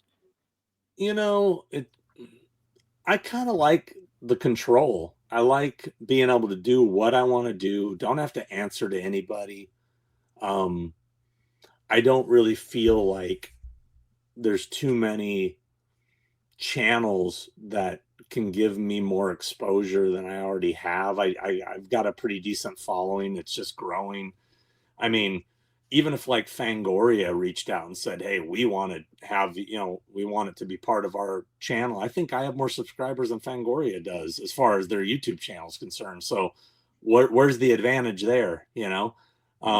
Just the prestige of the name behind it, I don't know. I mean, Shudder would have been cool, because that would have been neat. But at the same time, I don't know, man. I like the fact that I don't have to worry about it, and it's there 24/7 for anybody who wants it. I don't have to worry about it being canceled. It's free. Let people enjoy it, I think at this point, yeah, I think I'm just, good with the way it is, and kind of go back to one of your earlier questions. Sorry, my voice is starting to go for some reason, but to go back to one of your earlier questions, I'm not making a lot of money on YouTube. I mean, decent. I mean, a little scratch, but honestly, I pump way more money into my episodes than I make. When you start factoring in travel and rental cars and hotels, but I'm doing it for fun. I'm doing it because it's a passion. I love it. It's a hobby. And if I can make a little money, cool, that's fine, but I'm not too worried about it. It's just like, certain episodes that got demonetized because of the footage, I don't, it is what it is, at least the episode's out there and people love it. Who cares if I'm making a couple $100 off of it? I'm not going to cry over it. I'd rather the material be out there and people are digging it, So. Yeah. I mean, it's one of those nearly instant clicks when I get a notification that you uploaded a Hallowed Grounds. That's how I found you. Like, fuck. I mean, I think the first time I knew about Sean Clark was the 25 Years of Terror DVD, if I'm not mistaken. That was the first. Yeah. Yeah. So it's been 20 years. And so Hallowed Grounds is kind of how I got into that. So, anytime you post one, the only one I haven't watched of your newest ones is Night of the Living Dead. That's the only one I haven't watched yet. A good one. I know. I saw it's like 45 minutes long too. Like that's a Yeah, beefy one. Yeah, I also I added there's some extra Dawn of the Dead footage on that one too, because I got uh, in a location that nobody had gotten into from Dawn, and my episode was already out. So, but yeah, no, that night one is good. It's kind of like the Blair Witch one where I have Matt with me. I took Larry DeVincent with me, who's the night like Ramiro expert, and he did that episode with me, and I even got him in places he never had gotten in before, which was cool to see him experience it for the first time.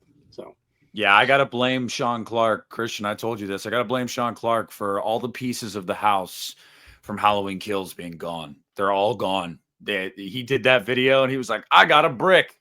And then I think everybody was like, I need to go there and get a brick. Because when I went last summer, nothing. Empty plot of land. But there was still, and I would assume this is because it was only like 2 years from it. There was still pieces of like charred sticks and wood and stuff in there. I didn't know it wasn't big pieces like, but there was burnt stuff. You could still see that. So I took a little bit of that and I'm like, this had to have been from the fire, I would imagine, because there's nothing else. There's a house, I believe a house, or there's a shed way back there. I think there might be a house too. I didn't know if I was going to get shot because, that's North Carolina, buddy. And that was out in the fucking backwoods of North Carolina. But I was walking on that plot of land. I didn't give a shit. But I said in my video, I was like, I blame Sean Clark for this, man. He said that the bricks are here and now they're all gone. And they are, man. I would assume a month after you posted that, they were probably gone. well, it's funny. I've noticed lately there's guys online that have kind of made a living out of taking pieces of properties like that and selling like people are selling pieces of the factory from Lolita. Yeah, I mean, but at least that one, the legit ones from them is pretty cool.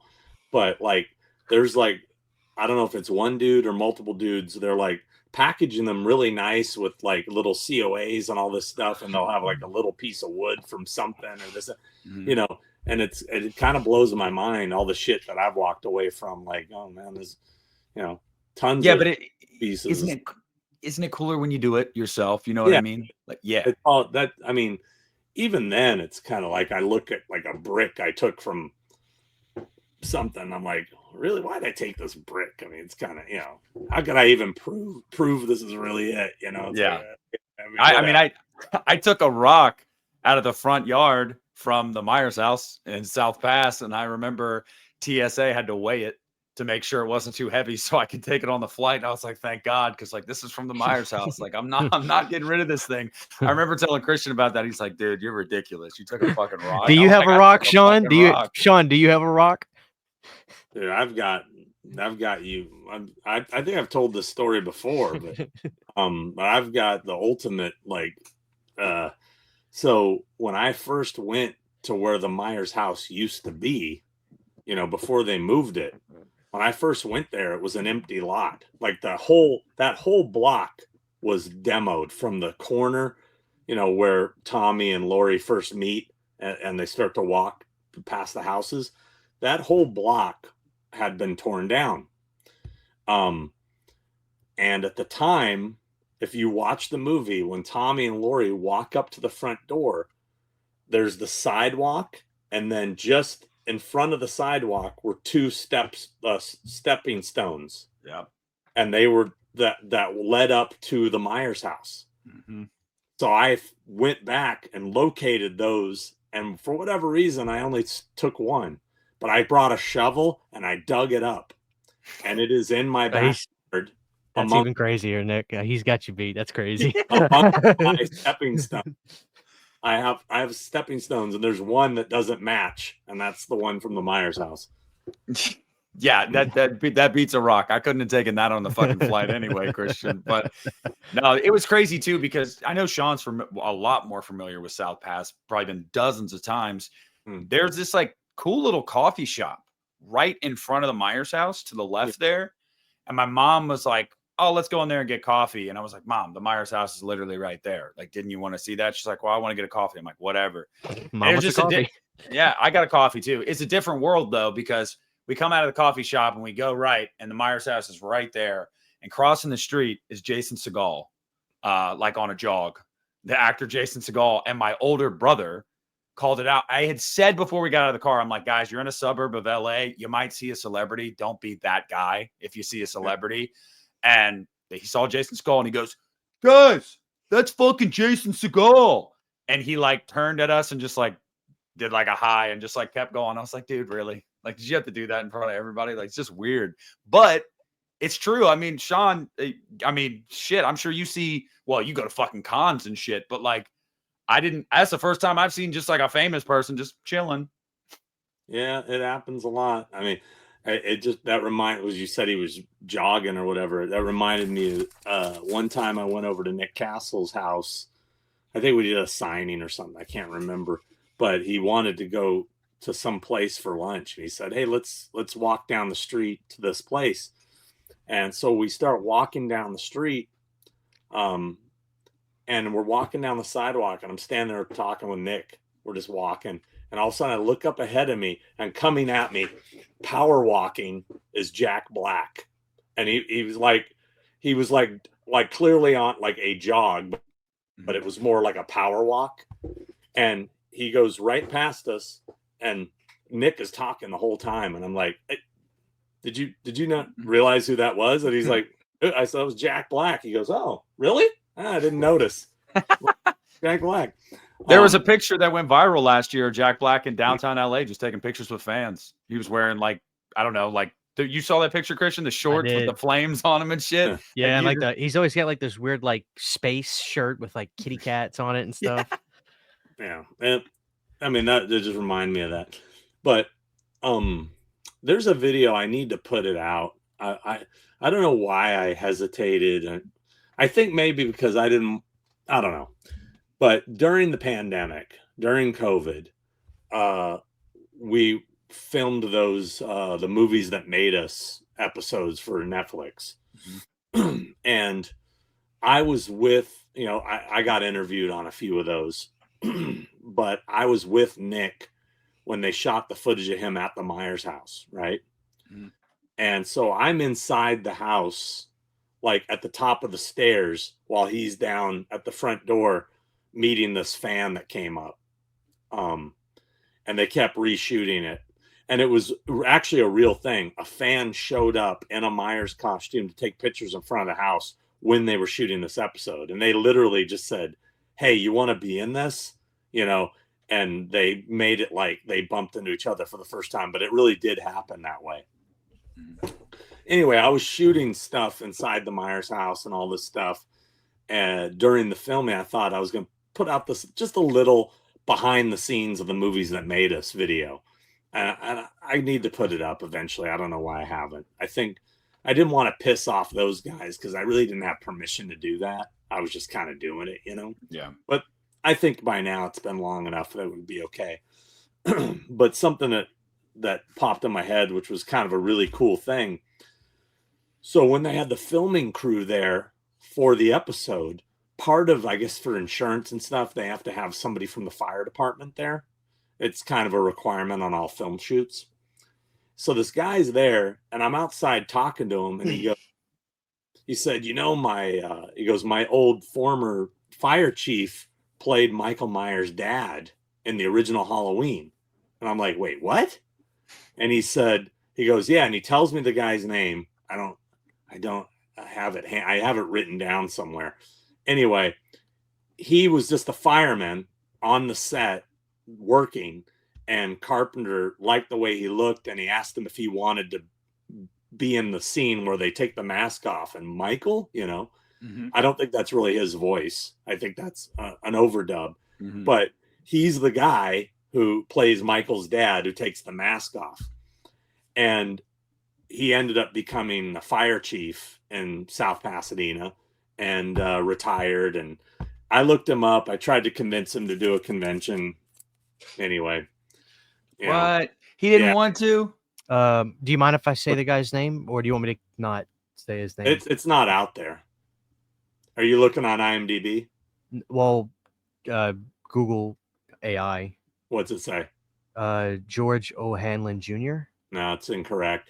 There's that guy is the guy who played the in the TV version when Loomis goes to the sanitarium and he's talking to the two doctors or whatever. He's telling them about, they're talking about Michael. He was the younger one. That's who that is. For some reason, he's miscredited on IMDb as Michael's father, uncredited. And I verified it with Carpenter that guy did not play two roles. Damn, this is like. Wait, you're telling me? Hold on, you're telling me that John actually remembered that? Yeah, he did. He actually did remember that. He said that he knows that nobody played two roles. He said he wouldn't have had that guy play another part. And if you look at what that guy looks like, and you look at the guy who plays the father in the opening, from what you can see, definitely different guy, definitely. But the more thing is like, wait, oh my God, you're telling me IMDb is wrong? Anybody with an IMDb Pro account can go in and put that in. I could, yeah. That's like when I edited Jeepers Creepers Reborn's Wikipedia, Christian.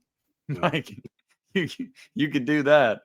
Yeah, I was just gonna say, like, I'm looking at multiple sites right now, and all of them are wrong because I just looked up the fourth site. This is, no offense, this is a Halloween fan page.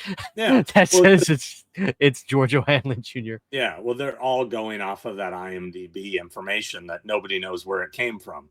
Yeah. But anyway, I looked into it when I uncovered this guy, and found out the truth. He wasn't an actor. He was a guy on set, just happened to be there, and they're like, oh, let's get this guy to do it. He looks good. This is what I mean when I say that this is the guy. This is the guy. If I could stay on Halloween for a second, because I remembered a video. No. One of my favorite videos you did was you did a video called like Deborah Hill did not play Michael Myers, which I think is like a ridiculous rumor or fan thing. I was watching your video and I'm screaming at the TV, she has boobs. Wouldn't you notice if Michael had boobs? She's a woman. But anyway, in that video, you did say that you saw proof basically of some random shot that fans are like, no, that's her right there. Like, I have proof, actually. You have proof. Okay, well, yeah. And you were you were not really saying who you saw the picture from or anything. And I'm not asking you to. I can tell you. Well, I was gonna say, can I guess who it was? Because if it's fine.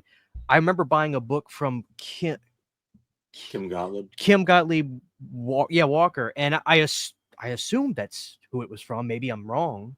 It's her photography that is the proof. But I didn't get it from her. I've talked about this before, where I have about close to 1,000 never before seen Halloween photos from behind the scenes. Mm-hmm. I legally can't do anything with them.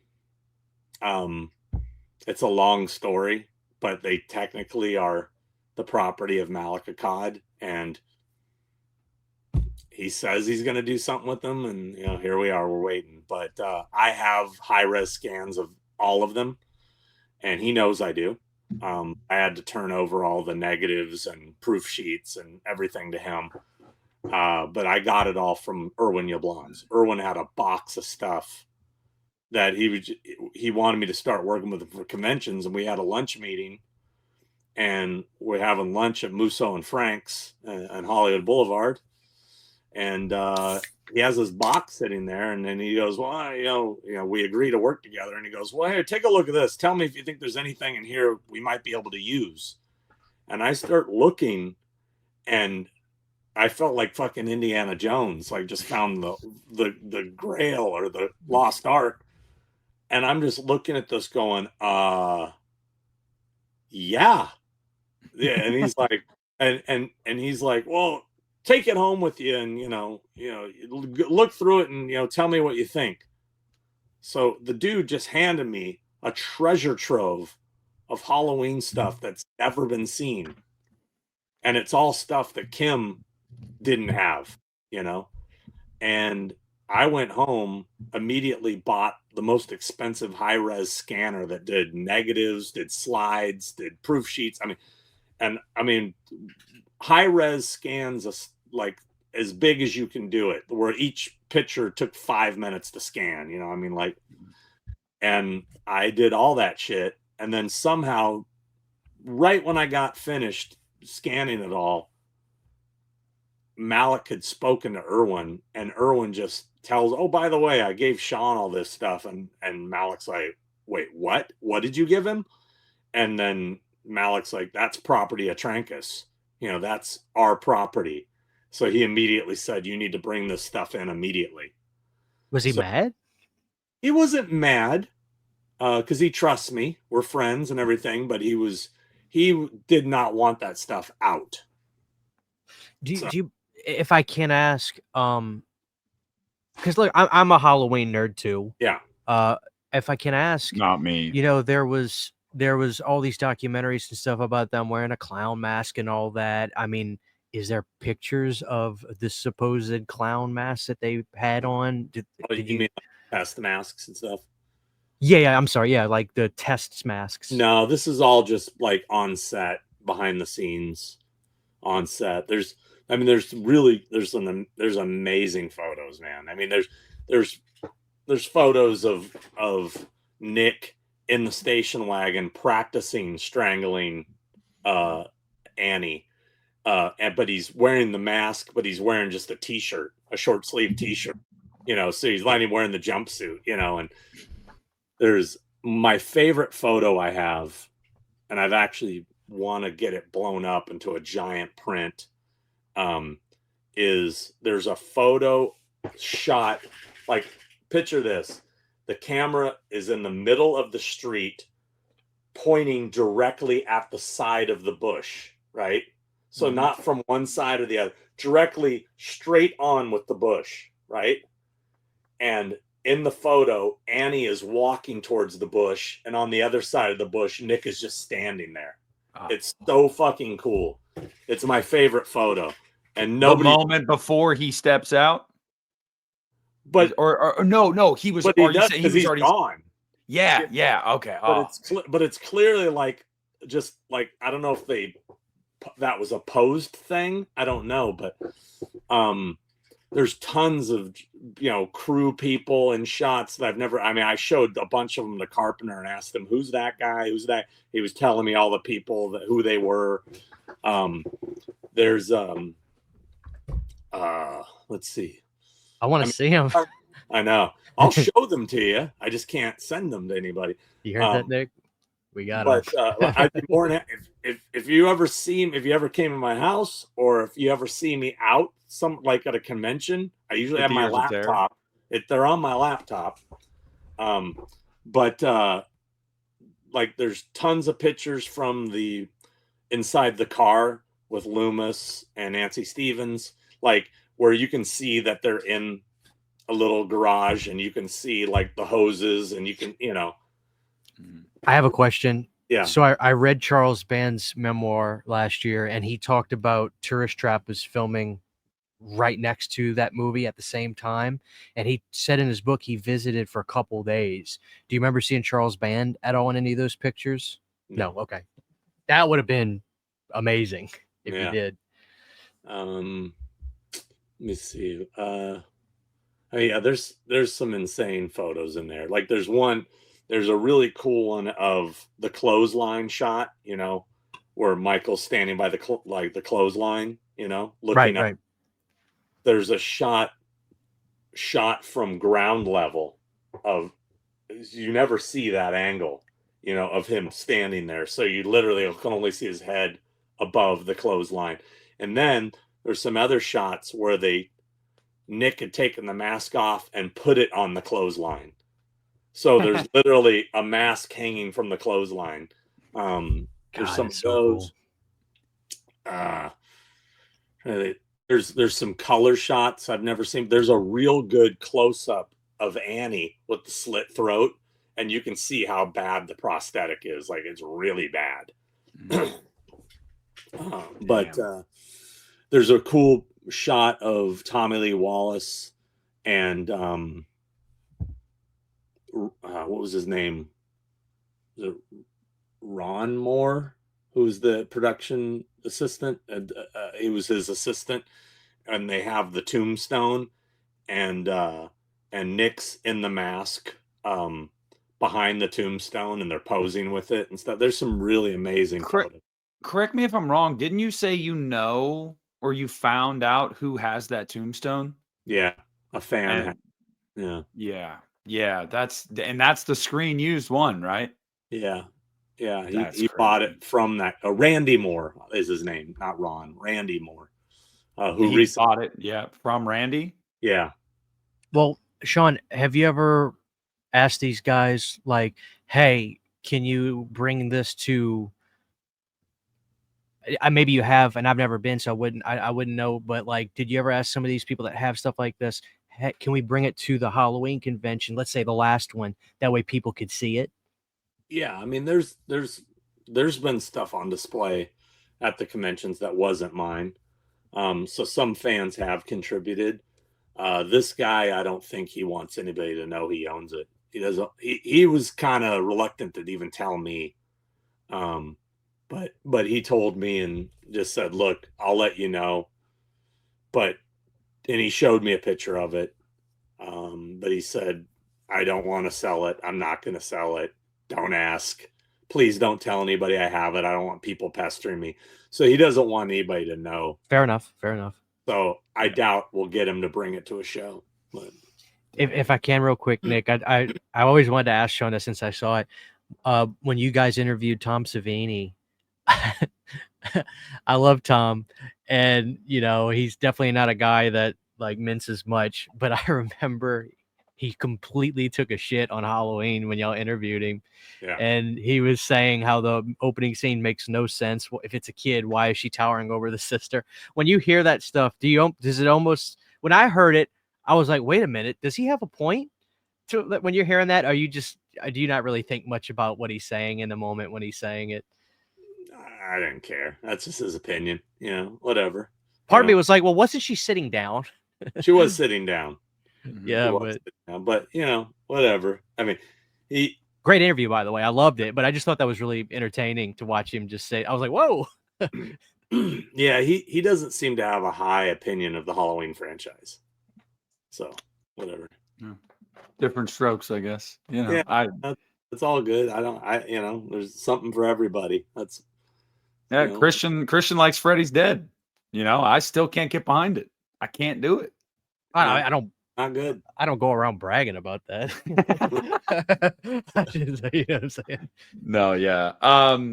Yeah, man. I mean, look, I don't want to keep you too much longer. I know you had a long day, and usually, well, we normally do about 2 hours, but I also, I'm not trying to run you into the ground. I know, like I said, you had a long day.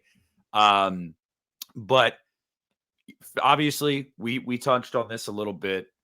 50 years we know is coming up. We obviously there's no way there's not going to be a convention. We already know that. As much as you can say, or you hope, let's just say hopes, people that you've never been able to get at these cons that maybe you're hoping to get at 50. I mean, aside from Jamie, we already know that's a bucket list. I mean, you were a part of the one time. I mean, you were the driving force, I would say, to getting her to do that con years ago for the night she came home, which is a great featurette. But anybody that you're like, I want to try to get this person there. I mean, for the 50th, obviously Jamie is the golden goose, and it'd be great to get Kyle Richards on board. Actually have John appear like a normal convention where he's there the whole time and signing. And I think he'll be more on board this time now that he has gone to it and seen what it was. I think he had a really bad opinion of what he thought it was going to be. I think maybe he was a bit hesitant that he didn't want to go to a convention that was of his movie and it be a shitty convention. Yeah. So I could see on his face when he was there, he was looking around and he was shocked at how big it was and how many people were there and how good of a show it was. And since then, in the last few years, John and my relationship has gotten a lot better. That's amazing. I've always felt a weird resistance between us, you know? Mhm. And I'm gonna give you guys an exclusive. Oh, here we go. You're gonna get an exclusive here. So this is a message that John recorded for me that he gave to his assistant. We get to hear it. I'm gonna play it. Yeah. All right. Clip this in the very front. Let's see. Let me see if I can find it. By the way, while he's looking, Christian, John messaged me back on Facebook like 10 years ago. I messaged him on Facebook, and he was nice, very short, but he was nice. Dominique Hoffman and Gerard messaged me back too. This was back when I had a Facebook, and he said he lived in China. Dominic does not get along with Sean. They don't like each other. I'm just kidding. I'm just kidding. We need to get hey Sean, get Dominique to 50 years. Dude, I tried, bro. I mean, I love that weird little movie, dude. I love it. Terrible, but I still want him there. And it really came down to this right here. A little bit of that funny money. A little Gennaro. Bit. Yeah, it was more about it was a little bit of a beef between him and Malik. That's all I can say. Okay. So okay. Yeah. All right. Wow. So anyway, I've been saying for years that John didn't like me, all this stuff, blah blah blah. His assistant kept telling me, "No, dude, he actually likes you." And I'm like, I don't buy it. I'm not believing it. And then he sent me this. Oh boy, here we go. Hold on, let me find. I'm trying to find it. I know it's there somewhere. Christian, you have access to my StreamYard. Sean, I want you to know. This? Yeah, I want you. Sean, I want you to know I'm pretty familiar when I see an AI video now, so I'll be able to tell if this is fake. Okay. Here we go. Ready? Ready. Come on. Sean, this is John Carpenter. I now love you, Sean. I do. That was his voice. Yeah. John, oh. Dude, Sean, why is that not? Is that video or just audio? It's audio. That needs to be at the beginning of all your videos on YouTube. I think people would die to see that. You know what? That's not a bad idea. Come on, dude. I may have to put that on one of my next videos. Well, you got those Halloween updates coming. There Sounds like a perfect idea. No, but I remember, Sean, I remember you talking about this. Every other time we've talked to you, anytime we broach the topic of John, you're always like, you didn't really touch it much because I know you have the utmost respect for him.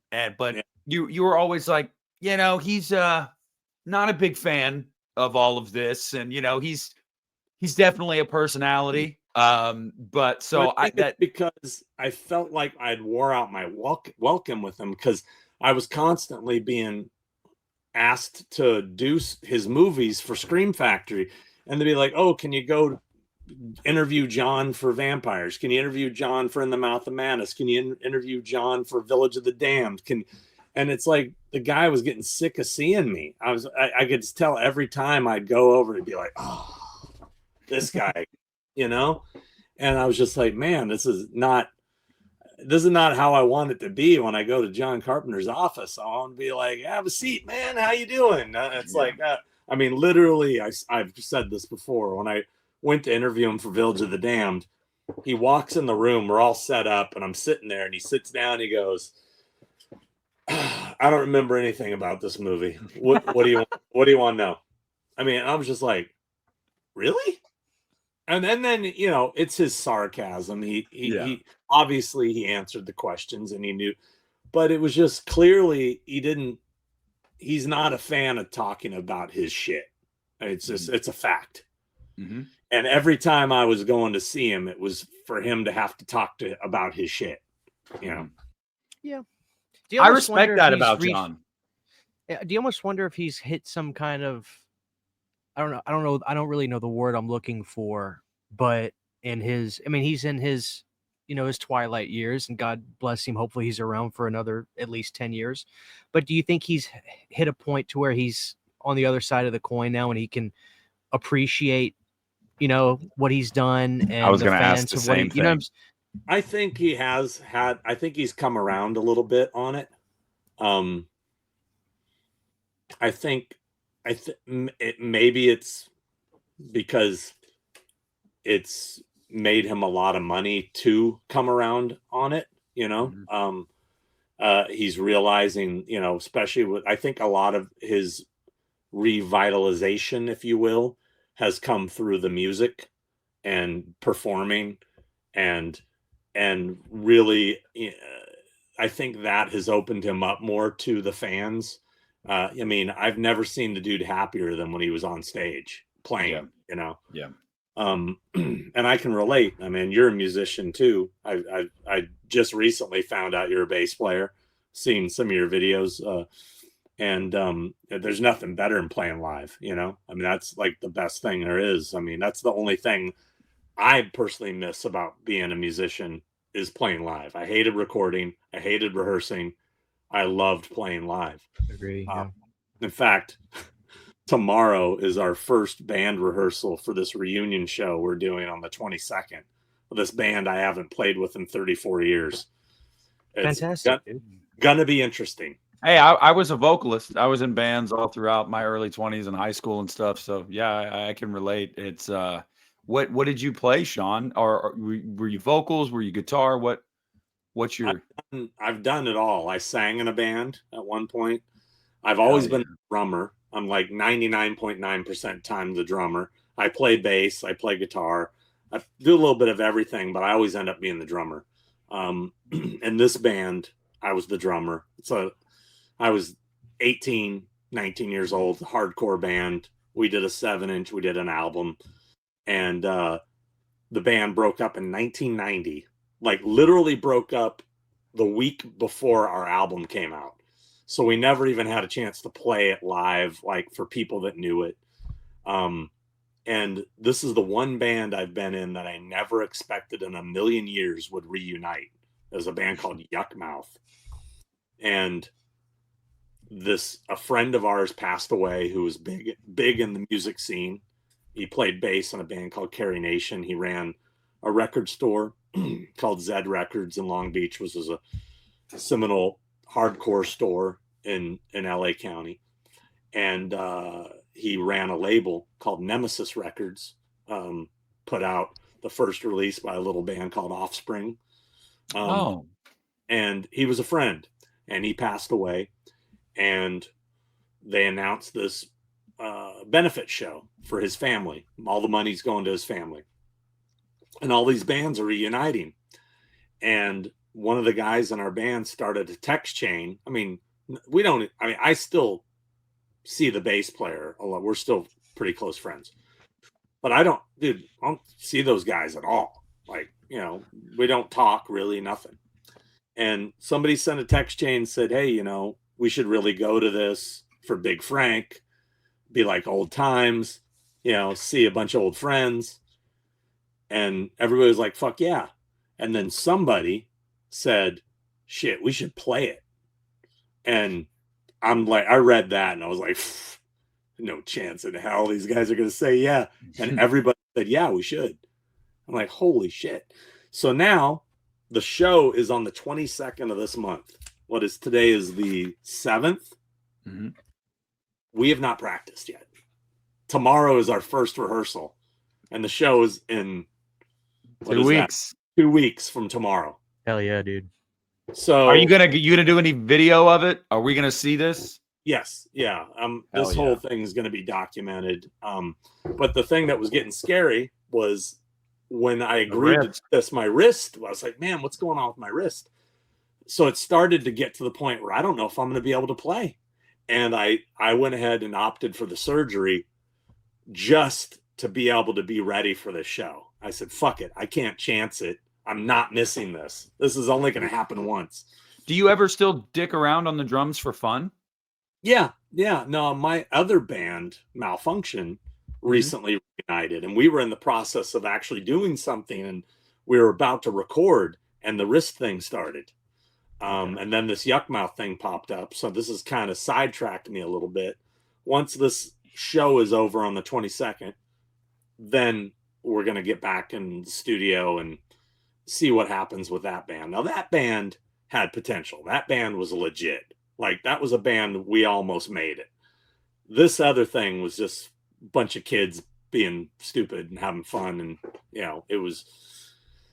it's a good record. I mean, I'm not knocking it. I'm just saying we were young and it wasn't anything that was ever going to be Green Day or, something like that. You know what I mean? Yeah. Well, I mean, with Malfunction, hey, man, if you guys, you never know. I mean, you get back together, you guys have fun, you get in that studio or whatever. And I don't know, if you guys pump out new tracks, that'd be cool, man. Well, that would really be that cool. was going great. I did a whole documentary on the reunion.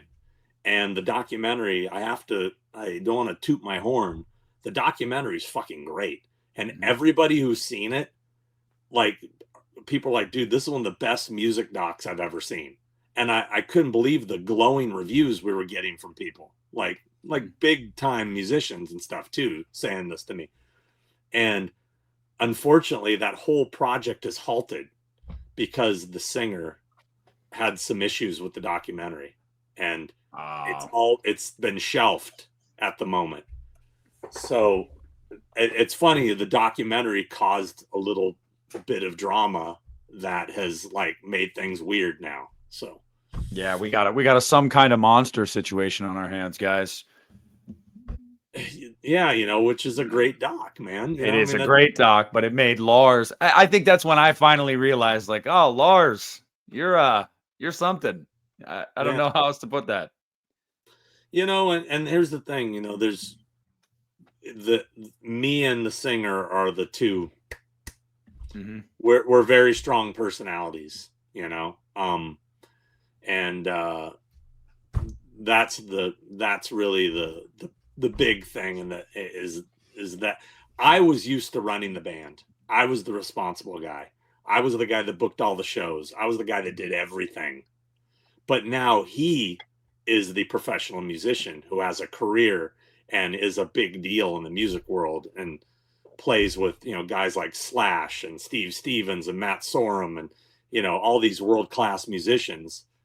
And now I'm coming back in with my same mindset, but he's like, whoa, yeah. Hey there, Tiger, when he was the irresponsible one back in the day. So, there's it makes for an interesting dynamic, especially for a documentary. That's what I'd say. I'd rather see it that way, man. I'll be honest with you. I'd rather see the raw, it's as much as a lot of people walked away from Some Kind of Monster, had opinions about James and had opinions about Lars and how they were always like this. I would rather see that than this hunky-dory bullshit, because I'm sorry, if you've been in a band with somebody for so long, there's no way everything is great all the time. Of course not, yeah. Well, I don't miss it at all. I've been reminded why it's so much better to be my own boss and work for myself. And being in a band is like having 3 or 4 girlfriends, and you have to keep them all happy, and it's ridiculous. It's a nightmare. Yeah. Christian's the only one. Christian, like I said, I haven't played in a band since I was 22, but you're still doing it. So I'm sure you're still living that yourself. I'm sure you love your bandmates and everything like that, but I'm sure there are times where, like Sean said, it's like having multiple girlfriends. You got to make everybody happy. You got to make concessions here and there. It's not fun at times. Yeah. I mean, my singer, I've known him since I moved to North Louisiana after Katrina. Me and Caleb have never had an argument. We never fight. We have the same exact personality. You're the bassist. The bassist is usually the low key one. Usually the bassist is like, man, I'm just here. I'm vibing. Well, I'm not trying to toot my own horn, but this is the first band I've ever been in where I'm not the best guitar player. My guitar player is actually a really good guitar player.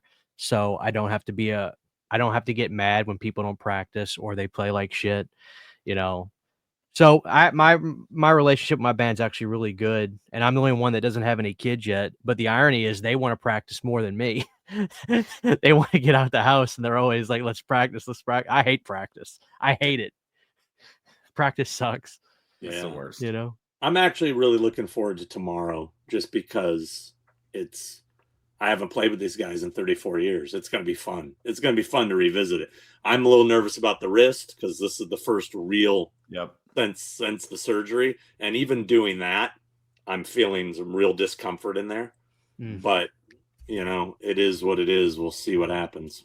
Well, yeah, like I said, man, document that. That would be really cool. I mean, a peek behind the curtain there at a different side of your life, because anybody that knows you, that's followed you for any amount of time, knows you're a big music guy. Like that's a big part of who you are. So and we're definitely going to record the show. I'm going to try to get multi-camera on that. At least I want it to be documented for sure. So that should be fun. And and there's so many great bands playing the show. I don't know if if you guys know of any of those bands, but like legends in the hardcore punk scene, like Excel, Cro-Mags, TSOL. I mean, there's some big bands playing. I love TSOL, but I think it's not that I'm downgrading it, but I think most of the band aren't originally more, maybe besides the singer, I think. I think it's pretty much the singer. Yeah. Maybe the player. I don't know. Yeah, I love TSOL is just phenomenal. I mean, that's the one thing I love about Return of the Living Dead is I started checking out all those bands, and TSOL. I forget the name of the record, but it's from like '86. Every fucking song I never skip any song on that record. But yeah, I love that band. That's great. Is it the one of something Liberty? Now I gotta look it up because I'm annoyed. I don't remember what it was called. Voices of. See, when I was a little kid, I thought I knew what punk music was because I was listening to Blink-182 and Green Day. Yeah. And it's like I was just a little fucking kid. I didn't know shit. Revenge is the record I love. Oh, Revenge. Okay. Yeah. There's because this. No, excuse me. Hit and Run. I love Revenge. Hit and Run is my favorite record. Okay. Like Road to Gold and Name Is Love is goddamn just fucking. Most of the bands on this show are hardcore bands. TSOL's kind of, I mean, they're like the only one of the. There's a couple punk bands, but for the most part, they're hardcore bands like Bold and Carrie Nation and bands like that are more from the hardcore scene rather than the punk scene. I thought I heard you.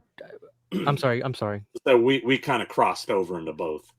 I think I've heard you talk about this band before, but I'm gonna feel silly if you didn't. Were you a fan of Sick of It All? Oh yeah, Yuckmouth. Our very first real concert was opening for Sick of It All. You know what? That's probably what I'm thinking of. Yeah, my brother showed me them. Phenomenal. Yeah, actually, there's a great story that'll be in the documentary about how we got on that show. We basically bullshitted our way on the show. We literally showed up at the venue and said, "Oh yeah, we're on this," and the guys were like, "What? Yeah, we're supposed to play tonight," and they were like, "Oh, okay," and we just played. It's the most punk rock thing of all time. I mean, we just said, let's just go and say we're on the show. That is awesome. I mean, it was crazy. Hell yeah. Well, guys, there's a lot that Sean's got in the works, and he says he's going to be documenting a lot of it and putting it out there. And he's got a secret list of Horse Hallowed Grounds that he's looking at it. 25 episodes that I want to do that I'm looking at. But big news, man. When you guys hear some of the new props that I've obtained, you guys are going to freak out. Last 2 months, in the last 2 months, I have acquired some Grail items that are going to blow minds. I don't fucking doubt it. Every time you do one of those, I'm like, Jesus Christ. Sean, I'm the kind of guy when I watch your videos, I say, I wish you would do a video on that Frankenberry. Like behind you. I love that kind of stuff you have. Like, to me, I mean, I'm excited about the props, don't get me wrong, but like I'm such a nerd for like some of that other stuff. Like that today when I was at that convention, I bumped into Kurt Carley, who I hadn't seen in years. Kurt Carley played that guy in Black Waters of Echoes Pond. He was the guy in the goat. He was the goat man. And it was just so random that I bumped into him at that convention today. He was just walking around. He's like, Sean, Kurt, hey, dude, what's up? It's the goat man. Yeah. But, yeah, no, wait till you see. There's multiple episodes coming out. The next one is various props from one particular film, which is one of the most iconic horror films of all time. I will say that. And then there's going to be some follow-ups with some other Grail items. Dude, I went a little cray lately. I will say that. Dude, I did. Sean, he could sell just about anything. He's sitting over here talking about this shit. Now I'm buy just about anything. Yeah. More importantly. when we end this, I'll tell you what it is. Okay. You know. Sean, I got to ask you one simple question. Can we take a quick pause? I just got to piss so bad. Sure. Like sure. 2-minute break. Yeah. I'm sure you do too. Okay. All right. So, Sean, I wanted to ask you, I love your videos where you do the pinball stuff. And my uncle raised me in the bowling alleys where I played in arcades all the time. I wanted to ask you, do you prefer pinball or arcades? And can you kind of name some of your favorite, maybe arcades or pinball machines that you played growing up? You mean video games versus pinball? Yeah, I'm sorry, like arcade machines versus pinball. Which do you prefer? Because I'm a pinball guy.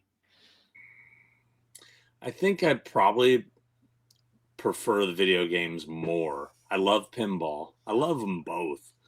But there's a certain just nostalgia connection I have to video games, you know, the old school ones. I'm not a fan of new school video games. But obviously new pinball machines, you know, there's so many amazing ones. That Evil Dead one looks, I mean, that one's insane. I'm supposed to be getting it. So I'm excited about that one. There's a Halloween store about 30 minutes from me, Sean, called Foy's. And it's the little town it's in is really popular because they just do it up for Halloween. They have a Nightmare on Elm Street one. I sent pictures of it to Christian years ago. The Gottlieb one from '94. Yeah. It's insane. Yeah, my buddy owns that machine. But yeah, I don't have that one. Well, how much do you say that goes for, Christian? If you get it working properly, and I mean, on eBay they have them. None of them ship. Obviously, you have to go pick them up. But I mean, it's 4, 5, 6,000. They're expensive. I mean, they weigh a ton too. It's just, and you know, especially those ones in the '90s. A lot of them had so many parts. My uncle has the original Kiss one. I don't know if they ever did new Kiss ones, but he there's a place in Mandeville where we had to take it to get serviced. There was a pinball place down there right by John Goodman's house on the water, actually. And which I think he's selling that house. But I mean, it was gorgeous. We went inside this guy's shop and he had the RoboCop. He had the Demolition Man machine, which is fantastic. But yeah, I mean, I just think it's cool that they're still making pinball. And the Halloween one was so cool. Just watching you guys get that up the stairs, like, it's the most entertaining thing. And I think that it was either that one or another one. I can't remember which one it was, but I remember your girlfriend like kind of walks into frame and she's like, "Oh shit, let me back up." Like, let me get out the frame. But yeah, I love those kinds of videos. But I guess I was just wanting more specifically if you had any favorites, like specifically like old arcade cabinets that you might have had favorites of growing up. Yeah. Stuff like that. I mean, some of the cabinets were better than the actual games. Just the looks of them, you know. I remember Food Fight had one of the coolest cabinets, but the game kind of sucked. But as far as like old school games, I love old arcade games. Pengo, Burger Time. There's a lesser known game called Bagman, which I really like. And then I love to play Blades of Steel or Hat Trick, those hockey games. And then, you know, there's always the classics like Miss Pac-Man. I think it's the best of all the Pac-Man games. Agreed. Yeah. Love Galaga. Tron, as much as I mean, Tron's such a cool cabinet and everything, but the game itself is not that great. I mean, the light cycle and the tanks are fun, but the rest is kind of cool cabinet of all time. The terrible disc of Tron, the environmental version that you stand in. We lost him. Oh, he's back. We lost you for a second there. Nick. Me? Okay, yeah, I heard a little bit. I was like, but I could still see you guys. You pinwheeled, but okay. As far as pinball machines, Twilight Zone, which I own, is a great machine. As far as ones I don't own that I really love, oh God, what the hell's that machine called? Cyclone. That's a great machine. Is a great one. And if you're a fan of Mr. Bungle, they used tons of samples in the song Carousel is in that from that machine. So that's a great machine.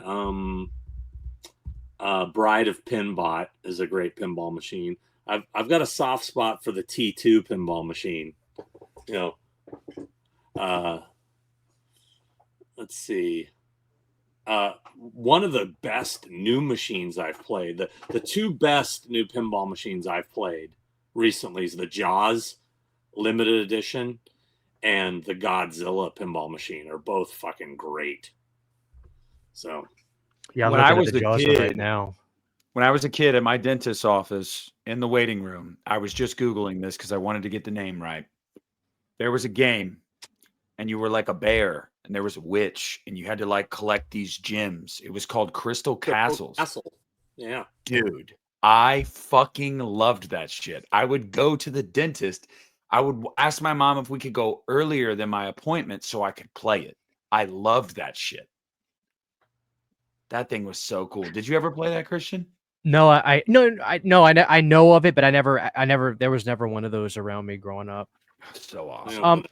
Atari game, I think. Yeah, from '83 is when it said it came out. Yeah. Sean, I remember you kind of referenced moving a lot of your stuff to a out-of-home office. Mm-hmm.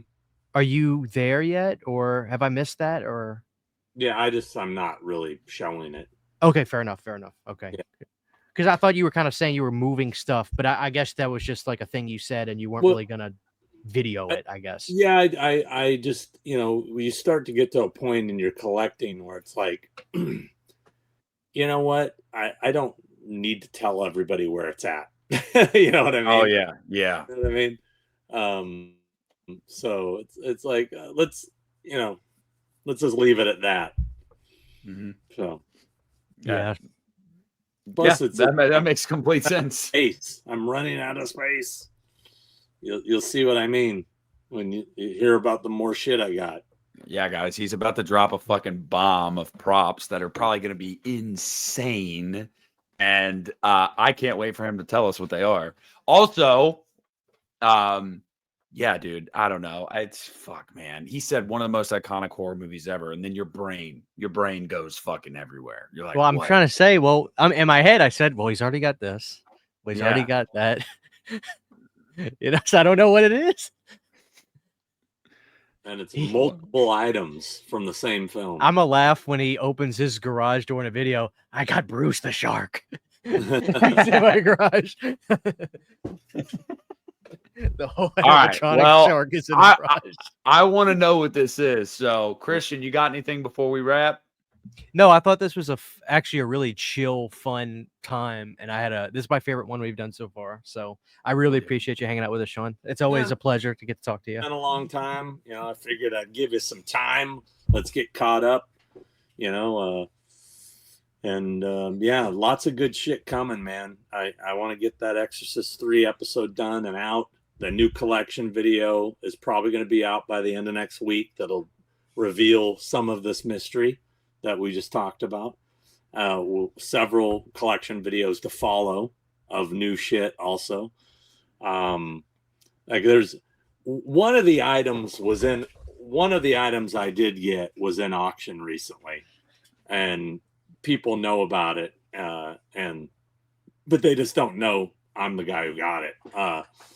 But the other stuff I'm talking about that's going to come out this week was from a private collector I bought directly, so I was able to avoid all the prop store fees and BS. But yeah, so that's coming. Got a new episode of Thing with Two Heads we just put up. I think it's been up about a day. And yeah, so collection, Hallowed Grounds, all coming. All kinds of good shit coming. By the way, the thumbnail for those Two Heads episodes, like, they're always phenomenal. Whoever's doing that. Okay, Brian Balchek gets all the props. He's the guy who does all my thumbnails. He's a good friend of mine. An insane guitarist, by the way. Guy shreds. He used to play guitar in a band called Ignite. I don't know if you ever heard of them. They're a popular hardcore band.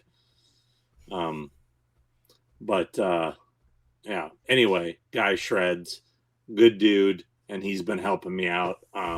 He's been filming some of the collection videos I've been doing where I have a camera person that's actually moving around with me. That's been him by camera.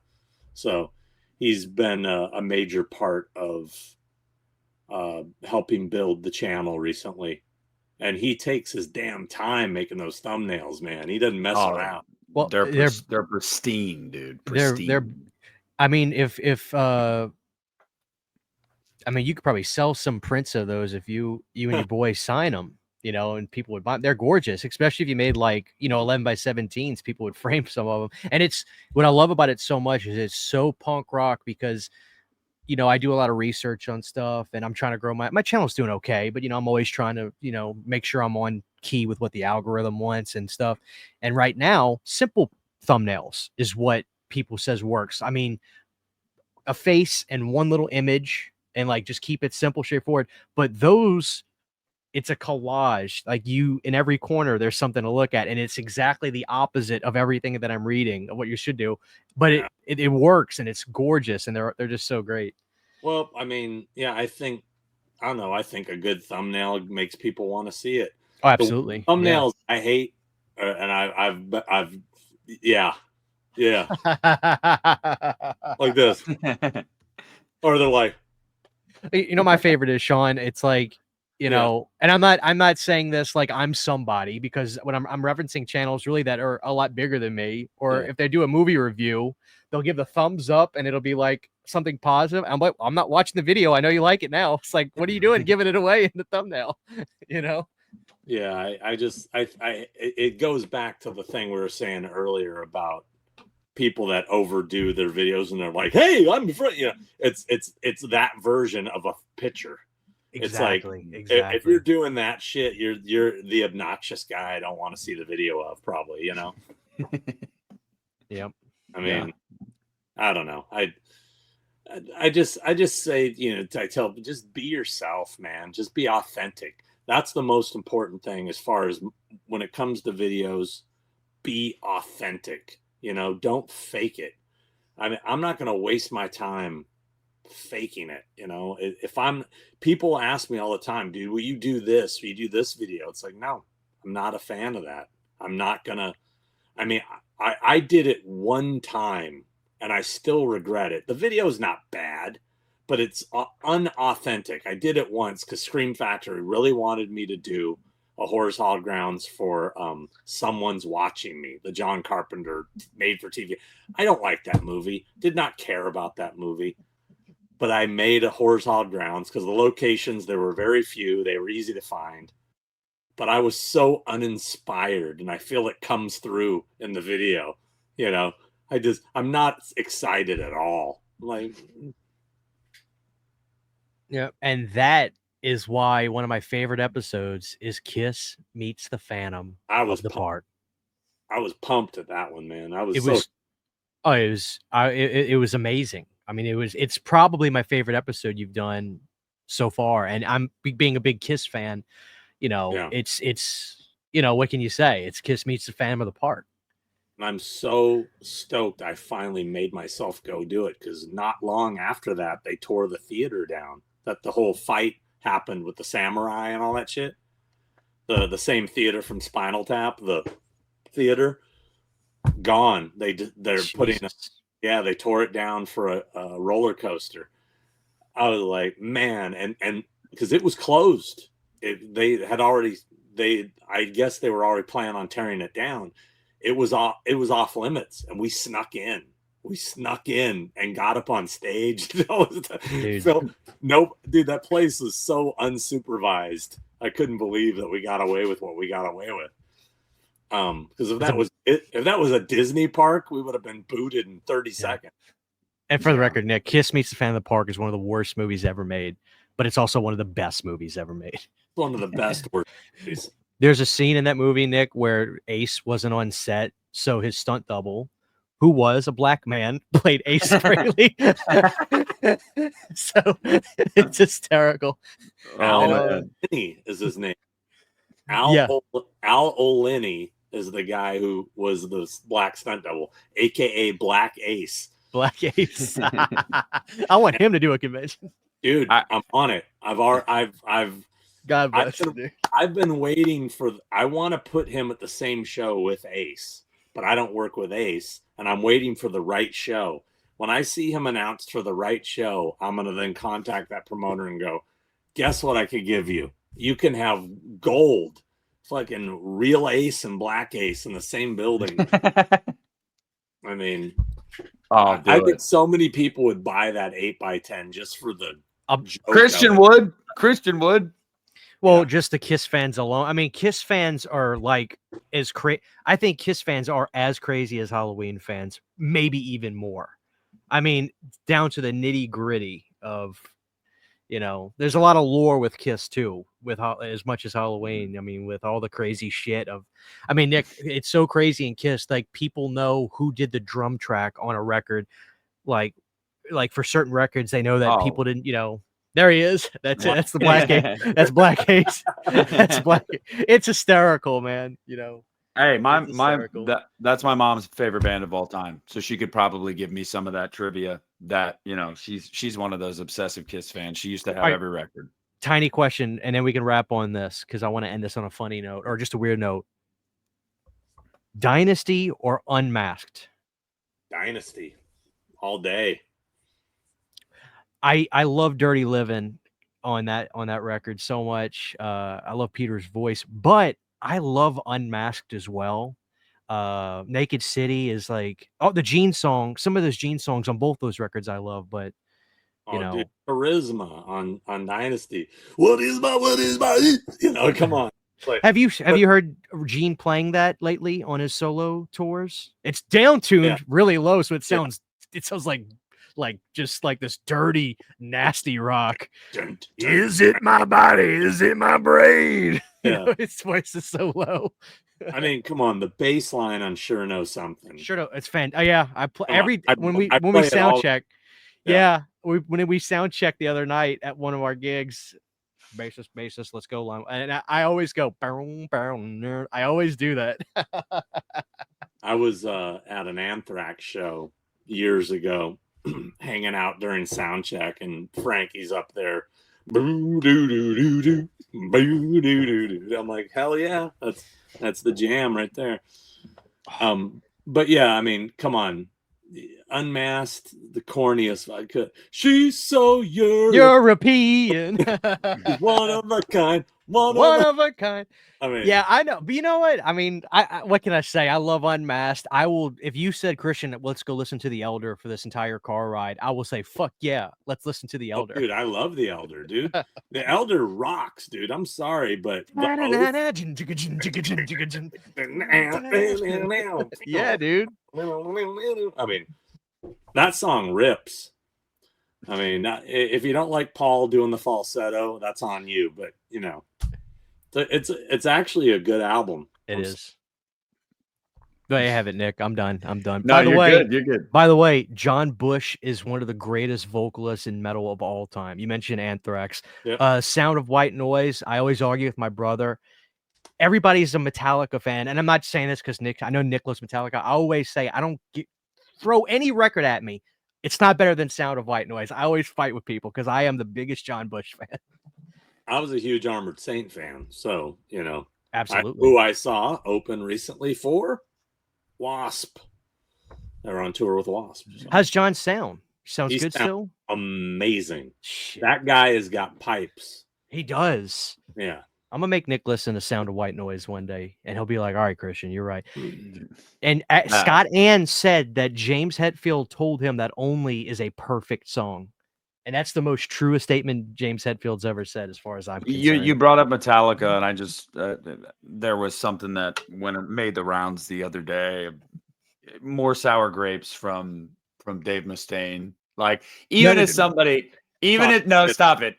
Even as somebody, and I way better guitarist, Megadeth's music is sonically so much more intricate. I will give you all of that, but I'm just saying, like, I don't know why Dave Mustaine continues to claim that he wrote shit on records that he did not fucking write. He contributed nothing to Justice. How do you know? How do you know? He contributed. No. Just answer me this. How do you know? That's my question. Exactly. How do you know? Because every other song he says that he wrote, they credit him with. 2 songs on Ride the Lightning, 4 songs on Kill 'Em All. And by the way, the best songs on Kill 'Em All, Dave Mustaine had nothing to fucking do with. Period. Point blank. Search and Destroy, or Seek and Destroy. He had nothing to do with Seek and Destroy. Nothing at all. That's not a great song. Yes, it is. All right, Sean, let's wrap it on this. Yeah, yes, it is. Rust in Peace is, at least in your opinion, top 3 of the greatest thrash records ever made. Nah. Yeah. You're killing me, dude. I like Megadeth quite a bit, but they're not really high up there for me. I mean, I actually am a bigger fan of So Far, So Good, So What. I don't know, that album. That's a great record. Underrated as fuck. Yeah, underrated. I like that album a lot more than Rust in Peace, actually. And see, I'm a Metallica fan, Christian, that I still listen to Megadeth. I like Megadeth. I just hate every time that fucking Dave Mustaine gives an interview, he's got to shit on Metallica. Dude, this was 40 years ago. My favorite. No, but here, I don't know. I love Dave Mustaine because he doesn't give a fuck, and I love the interview that keeps circling around where he goes, ask any drummer about Lars. He's not a good drummer. Any drummer will tell you he's not a good drummer. It's so funny when he says shit like that. I don't like the fact that people beat on Lars. Lars is sloppy. I will say that. But, dude, you can't. He has written so many iconic hooky drum beats that, I mean, come on. The guy is a legend. And some of the stuff that he's done on those early albums, I mean, influenced me big time, Yeah, that's fair. That's fair, Sean. Let me ask you this: Is he better than?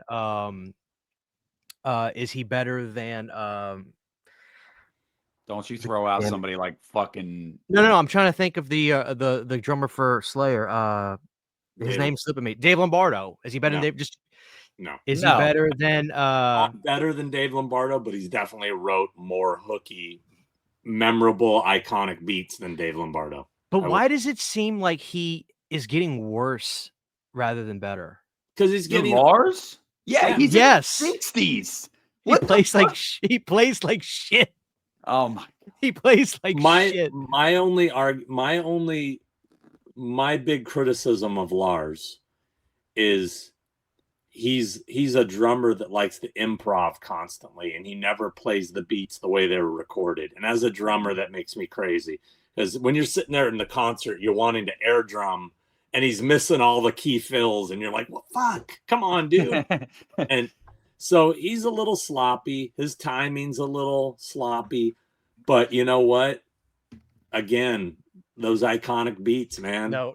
And the funny thing, the funny thing is I actually like Lars because I thought James came across as an insane narcissist in that documentary, and quite frankly, he's a vocalist, probably. But quite frankly, I get it.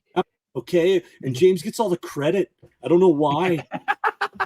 First off, I will always love Jason Newsted. He Dude. came across so good in that documentary, and Yes. he stood up for himself. He had every reason to come across good. He was never the problem. Newstead got fucked. But I Like, love let's the just be fact. honest. I love I actually like Lars in that documentary because he looked him in the face and he's like, "Why is everything fucking about what you want?" Like I like Lars as a person. I laugh. I'm not a drummer, but I can make fun of him. Come on, give me a break. Well, on that same note, I'm like just he's gonna not say, Lars isn't good. Lars is not the one. Lars could not replace Benante on that Pantera tour. That's all I'm saying. Oh, That's okay, all but- I'm saying. and Yeah. I'm just gonna piggyback off of what Sean said and said I am also And Nick Menza is a god that Lars could not even. I am also tired of people shitting on Kirk Hammett. Yes, he has an obsession with the wah pedal. Okay. And yes, he was better when he was on cocaine, but he's not a bad guitarist. Okay. Like he gets so much fucking shit. It's ridiculous. Kirk Hammett's a fucking meme at this point. Dude, he's a massive horror fan. Sean should interview him. I mean, he has a book that I bought. His collection is insane. Well, you can tell him that I think he's a great guitarist. I don't give a shit. I think he'll really be happy to hear that you thought. Yeah. think He'll be he's like, a wow, great- this guy on YouTube. Holy shit. He's saying you're gonna go places. Yeah. Hey, you might have a promising career. Yeah, now they have Robert Trujillo, and he's like, yeah, he literally is like the most low key, I'm just here kind of guy, and I like it a lot, man. I really like him. He's been in the band for like 15 years. Shredding bass player. I love Oh, yeah. Suicidal too. So Infectious Grooves, man. The guy can slap. He can do everything. He's actually been in the band for 20 years now. Holy shit. crazy. Yeah. Wow. We're all old. They're all getting old. Yeah. Yeah, I know you said earlier when you made the mention of the year 2000, I think me and Christian both gave a look like, fuck. that feels like it was 10 years ago still to Yeah. me. It's just 25 years ago. Yeah. Believe me. Where does the time go, dude? I'm fucking 54. I'm gonna be 55 this year, dude. I mean, it's like it blows my mind. Yeah, but Sean, you lead a pretty active lifestyle, man. You look good for your age. Like I think you got a ways to go, brother. I hope he's not dying anytime soon. No. Jesus. Yeah. Hey, my mom is 57, and buddy, let me tell you something. She love my mom, but don't know. Some people aren't. I don't know. They're not. I'm saying not all 50-year-olds are fucking Sean Clark. All right, he does not look 54. You know it, and I know it.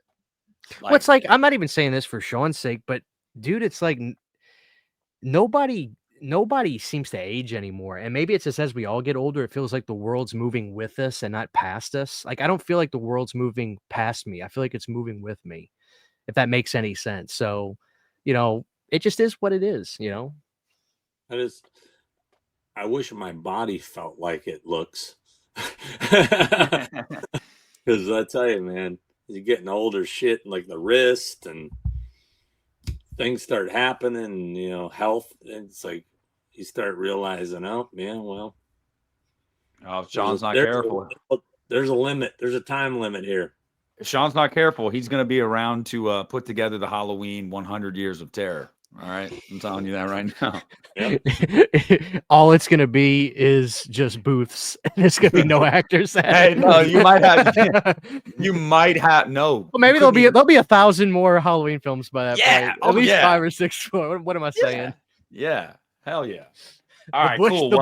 The Bush is still gonna be around from the first film. It'll be the Bush and like the little kid from one of the movies. I don't know. Yeah, you'll have the baby like 80. Yeah, like I was the baby in the crib in Halloween 2018 that Michael for a second looked like he might have stabbed. That was me. I was in that. Like that'd be who else could you get? Nobody. I was gonna make a joke and be like, oh, Dag Farich, and I'm like, no, Dag would be over 100. He'll be dead too, most likely. So yeah, 100 Years of Terror. Look forward to it, guys. Sean's gonna be putting that together here in 53 years. So Sean, if you make it to 107, would you go to 100 Years of Terror? No. No, I definitely don't want to be going to fucking no Halloween 107. or 100th anniversary. I don't want to go past the 50th. Although something tells me I'll probably get fucking pushed into doing a 55. I don't know, but That's such a weird number, though, dude. Like, I feel like 55 shouldn't happen. 60 maybe, but 55. All I know is, dude, if I'm going, I'll be. No, I've been telling you for years? years you got to fucking go. It's 2028. I'm going to be there. You need to fucking be there. You got 3 years to plan. Okay, I'll be 37. I'm Yeah. ready. I'll be ready. I gotta start telling the wife now that I'm going though. I'll be fucking 58.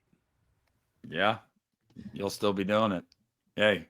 Yeah, Dude. I bet you're 50 years is going to be killer, though. I know that show. That's going to be so fucking killer. It will be, and that's going to be the blowout. That's going to be the swan song. That's going to be, you know, we're going to leave it all on the fucking floor there. You know, it's going to be it. That's why I'm just like, don't even bother trying to do a follow up to that. Let's go out on. You know what I mean? Yeah, because the next anniversary that would be worth anything would be maybe 75, and a lot of these major players, will be gone by then. Jamie will be gone by then. Malik might, probably be gone by then. Will Sandin will be the only one left. Yeah, like what's the fucking point at that point? Like, theoretically, let's say you do the 50th, and then to the world's shock, you announce the 51 years of terror. Theoretically, do you still think it would sell well? It would do well? Yeah, Halloween fans are insane, Christian. We would. Like, I mean, you've got the 51 Years of Terror poster. Maybe you just put Tom Atkins' wife from the real wife from the part 3, just her face right on the cover. Make everything just weird about it. Like, just talking about Marge Gutman. Marge Gutman. The poster just be Marge Gutman. She died. No, just put her. I know, but just put her face on the poster for the 51 Years of Terror. You know. No, it would be so weird that it would become collector's items. Everything, all the posters, the shirts, it would. Just quit talking about it. I will say this. I did talk to NECA about some potential exclusive figures that we're already talking about. So I came up with, I think, is a genius idea for an exclusive figure that I'm shocked nobody's ever done. So, well, I need whatever else you can do for Mr. Tom. I've got my Tommy Boys right here. From I'm not as cool as you. I don't have number 1. I've got number 4,000 or something. I don't even know. He could do a Marge. NECA could do a Marge Gutman for the 50th. Christian would buy it. I want the guy that ran the motel. I want a figure of him. Rafferty. I want a Rafferty. Light Packers. Jesus Christ. I want the weirdest thing you could do. I want the guy. I want the fucking hobo guy with the cheese whiz can. Yeah. And I want it to have like a sound chip where it goes, "Fuck you, Cochran." Sean, serious question. Did you ever try to track that guy down for like a con? Tried. Did you find him? No. He's homeless, dude. God damn it. I tried to find him and Essex Jones, who was the guy that ran the gas station. That was like, he just came out of the rain. I swear to God, Oh, dude. Find him too. Is that gas station still abandoned, by the way, and fenced off? I haven't been by in a while. I went 4 years ago. There's a big fence around it, a chain link fence, and it's empty. There's nothing. I doubt anything's happening there. The building is exactly the same. It's just white now, but it is insanely recognizable. Like, yeah. All right, guys. Well, you heard it here first. If there's there may be a Marge Gutman NECA Marge figure Gutman. on the way. There's gonna be a Marge Gutman, Rafferty, and Homeless Man triple pack. Yeah. Will he come with the cheese whiz and a piece of bread too? He's got to. Yeah, of course. Cheese whiz. Marge was reading a book. Yeah. She was reading a book right in the bed. Yep. And then Rafferty comes with the little. He grabbed the little bag. Yeah, he's got the little bag. Holy shit! All right, y'all. How about a Cupford family 3-pack? Oh, fuck yeah! Do they With a come with a bike. I want a motorhome? bike. I They get a gotta have the motorhome. motorhome and the bike. A motorhome playset. What do you think? Oh my With detachable God. bike, so when you stop it, the bike pops up. Yes. See, Dude. here's the thing. See, we joke about this, but I know I would Sean be- knows deep no, I down would- in his heart, so many Halloween fans would buy this shit. Dude, I would go ape shit for the Gutman family. Are you kidding me? Dude, they stole the show in that whole fucking movie. What are you talking Comfort- about, yeah, dude? The yeah. Comfort stole the show. Dude, yeah, they hated each other, the husband and wife, bro. You could tell. Oh man, I need a prequel with them. That's what Miramax needs to get on. You could have Oh. alternate hands for little buddy, so he's doing the flip off and put him on the bike. That'd be great. Oh shit. Keep your eyes peeled for 50 Years of Terror, guys. There's going to be some sick NECA figures. But all right, we're going to go. We've gone almost 3 hours. Yeah, super fucking fun time. Always is with Sean. Sean, thank you so much for after a long day. I appreciate you coming on and wanting to talk to us. Thank you very much, dude. No problem. Yeah. And now we're going to find out what secret shit he has on the way. So until next time, guys, we'll I don't know, Christian, what do you got to sign off? Say something. You're better. Thank at you. that than I am. Just thanks everybody for watching, and Marge Gutman 1/3 scale coming soon. All right, Marge Gutman 2028, guys. Take it easy.